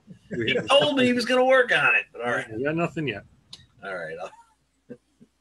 Yeah, I will continue to track that. It might take another beer, Al. Perhaps. So, okay, any other questions related to either the roster, the Hall of Fame, or Can of the Year? Nope. Okay, so now what we're going to move on to, just before I move on to announcements and discussions for our next meeting, is there anybody that has any old or new business that they kind of want to bring up that we didn't hit during this meeting? Nope. Okay, so announcements. Go ahead. I don't know if you want to bring up our Atlantic City gifts to everyone. I wasn't going to bring that up. That had nothing to do with the chapter. The chapter didn't make that a point of them doing that, so I didn't want to bring it up. But yeah, we were in receipt of something. I'll let Beard Dave talk about it real quick. Yeah, Scott, it's not an issue. This happens even for cities that aren't even being solicited by us. It's nothing for the president or the board or a member of one of the committees or something to get a gift basket or something show up at their door telling them, hey, here's Springfield, Missouri. We'd love to have you come consider us for a convention and stuff. Those Convention and Visitors Bureau do that all the time. They're very careful to not break any laws and how they send things out or whatever and stuff. So, you know, the way I look at it is, you know, it was a way for Atlantic City to, you know, hey, remind us all that, you know, we'd like to have a chance to host you guys for convention. Doesn't mean that, you know, we don't have something coming from Norfolk or another city or whatever, but that's very commonplace in that industry where they're trying to woo over various things and stuff. It's not quite the gift bag at the Oscars or the Grammys, but no laws were broken or anything else and stuff. So just consider the chocolate's tasty and the American Express card. Go spend it somewhere. Buy a can on one of the sites or buy something out of the BCCA supply side or something. But it's a moot point. It's not a big issue at all. Yep, Mr. Don Hardy. Yeah, it's the Convention Bureau that did it. It had nothing to do with the local chapters or anything like that. That's where there could be a gray area if like one of the local chapters was trying to get us to convince us to try to go. As long as it was done by the convention center, there seems to be absolutely nothing wrong with it. Yeah, so there were no ethical issues that were conducted in the chapter. I questioned it, and they had no knowledge of it. Keith, when you talked to me, it was the first I'd ever heard of it, and same with the guys. So yeah, it had nothing to do with it. No, much appreciated. So any other questions, old or new business, before we move on to discussion for the next meeting? Now my income tax goes up. Oh, okay. So the next meeting is still scheduled to be in person at the Luck of the Irish show. I sent out, at least to the board members and to the officers, the registration form. The information is on there. Don Hardy is going to mail his in, and it will be canceled as soon as he gets it in the mail, just much like his Blue Gray and the Cabin Fever registrations were canceled as soon as he mailed them in. So Beard Dave, unless you have any further information, I'm just asking the board members and the officers to continue to move forward as if it's going to physically be held at the Luck of the Irish show. Now, my only other point is I'm not asking you to assume a risk by attending it in person. I made it clear in my email when I sent it out to everybody is that you have the option to choose based off of what you feel is the proper thing to do, COVID related. I'm not asking you to physically be there. Obviously, we're all dealing with this through the year, and we have to make sure that we do the right thing. So if you have an opportunity to be there, I'm getting my immunization shot on Tuesday, but that doesn't mean that it's going to be a clean venue or that I should be asked otherwise to attend something that I would not otherwise attend when considering the COVID situation. So Beer Dave, I don't know if you had a follow up. Yeah, correct. And we would not ask anybody in any way, shape, or form if they feel the least bit at risk to show up or anything. We are hoping that we're able to make the show happen. You know, if we have to kick it down the road again, we absolutely understand that, you know, and we'll go back to doing a board meeting like this. We'll probably have it that same day, since we all kind of have it marked out on our calendar anyhow. But right now, you know, with the cabin fever and the Toledo show going away, you know, our area is going to be starved for something in the middle of the Midwest for something to happen. And if we can somehow make it happen and socially distance all kinds of things and stuff, we absolutely want to hope and help that this will go off. But you know, anybody that registers, will refund everybody's money, or we'll email you that we're going to tear up your check, shred it, whatever, all that kind of stuff. But you know, the hotel has already told us that, you know, that they'll continue to receive registrations and everything and stuff. We are allowed to cancel up to 4 days prior to the event. So, you know, we're going to move forward like it's going to happen. We don't know, you know, I mean, this attitude of writing in pencil sucks. No arguments. I can't wait till I can hire a chiseler and actually put something in stone once again. It'll be nice. Cool. Dave, can you remind me of the dates? It's follows St. Patrick's Day, so 18, 19, and 20 of March. Yep. So are we going to? I guess I'll be back. I'll be in Maui the week before. All right. Thanks, Scott. Are we planning on having? I couldn't hear your Hello? question. Yep. Oh, are we planning on having Zoom available as well on that for those who may not feel comfortable attending? Correct. It will be conducted virtually. I had to make sure that right now I don't have any travel restriction, even though at the Pentagon we've split up between teams on people going in for 1 week and then working from home the other week. I had to make sure that there was no travel restrictions. So we have strong Wi-Fi in the meeting room at the hotel, so we'll be able to blast out from there. And like for me, even if travel restrictions are imposed on me, I will still, obviously we'll still do a Zoom session. Okay, any questions related to the next meeting? I listed it as March 20th, and I got to now look at the calendar because Dave brought up the dates, and it's actually Saturday, March 20th is the board meeting. So Saturday, March 20th is in fact the date for the board meeting. Time to be determined based on the events from the show. Now, the other meeting after that is still scheduled for the Bullfrog meeting. As many folks know, the Cabin Fever, or may not know, the Cabin Fever show was postponed until the exact same weekend as the plan that we had to do the Bullfrog show. The folks that did the Cabin Fever show did state that that was the only weekend they could get. But I'm here to tell you that we have promised the Bullfrog chapter to host the BCCA meeting there. It would be nice to be able to be in two places at one time, but I would tell you that I think we still need to stick with the plan to do it and support the Bullfrog chapter for their show and have our BCCA meeting there. I think that's the proper thing to do. So those are the next two meetings scheduled for the BCCA. Anybody have any questions related to either one of those meetings? Mr. Don Hardy. Yeah, I talked to some of the Bullfrog people just the other day, and their Super Bowl trade got canceled, which is their biggest show of the year, the one that they make the most money for their treasury and stuff. So they are definitely going ahead with the May 15th show, and they are really hoping we are planning to come. And I told them it's still on the agenda. So they are definitely hoping that we do it. And I know it's going to be tough because I always like to go to the Cabin Fever thing too, but yeah, thank COVID for something else here. Yeah, and I had high hopes to make the Cabin Fever show, but even with the rescheduling, I'm not going to obviously be able to make that. So any other questions before I decide to ask for a call for adjournment? This is your opportunity to speak your piece now. This is a great opportunity. We're all here. Don't want to lengthen the discussion. We've been lucky enough to keep this to just at 2 hours and 15 minutes, which I think is pretty fantastic.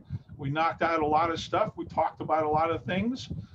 So unless somebody has any other things, Danny, I'll ask you first. A small little thing, Rusty Bunch is hosting the Beer Can Birthday Show again on January 24th. Okay, appreciate it, Danny. Beer Dave, are you going to make the motion? Is that what you're calling for? I make the motion that the meeting be adjourned. Okay, and I see a second from Mr. Clayton Emery. So opportunity given, opportunity taken. This meeting has been adjourned. Thanks, everyone. Yeah, especially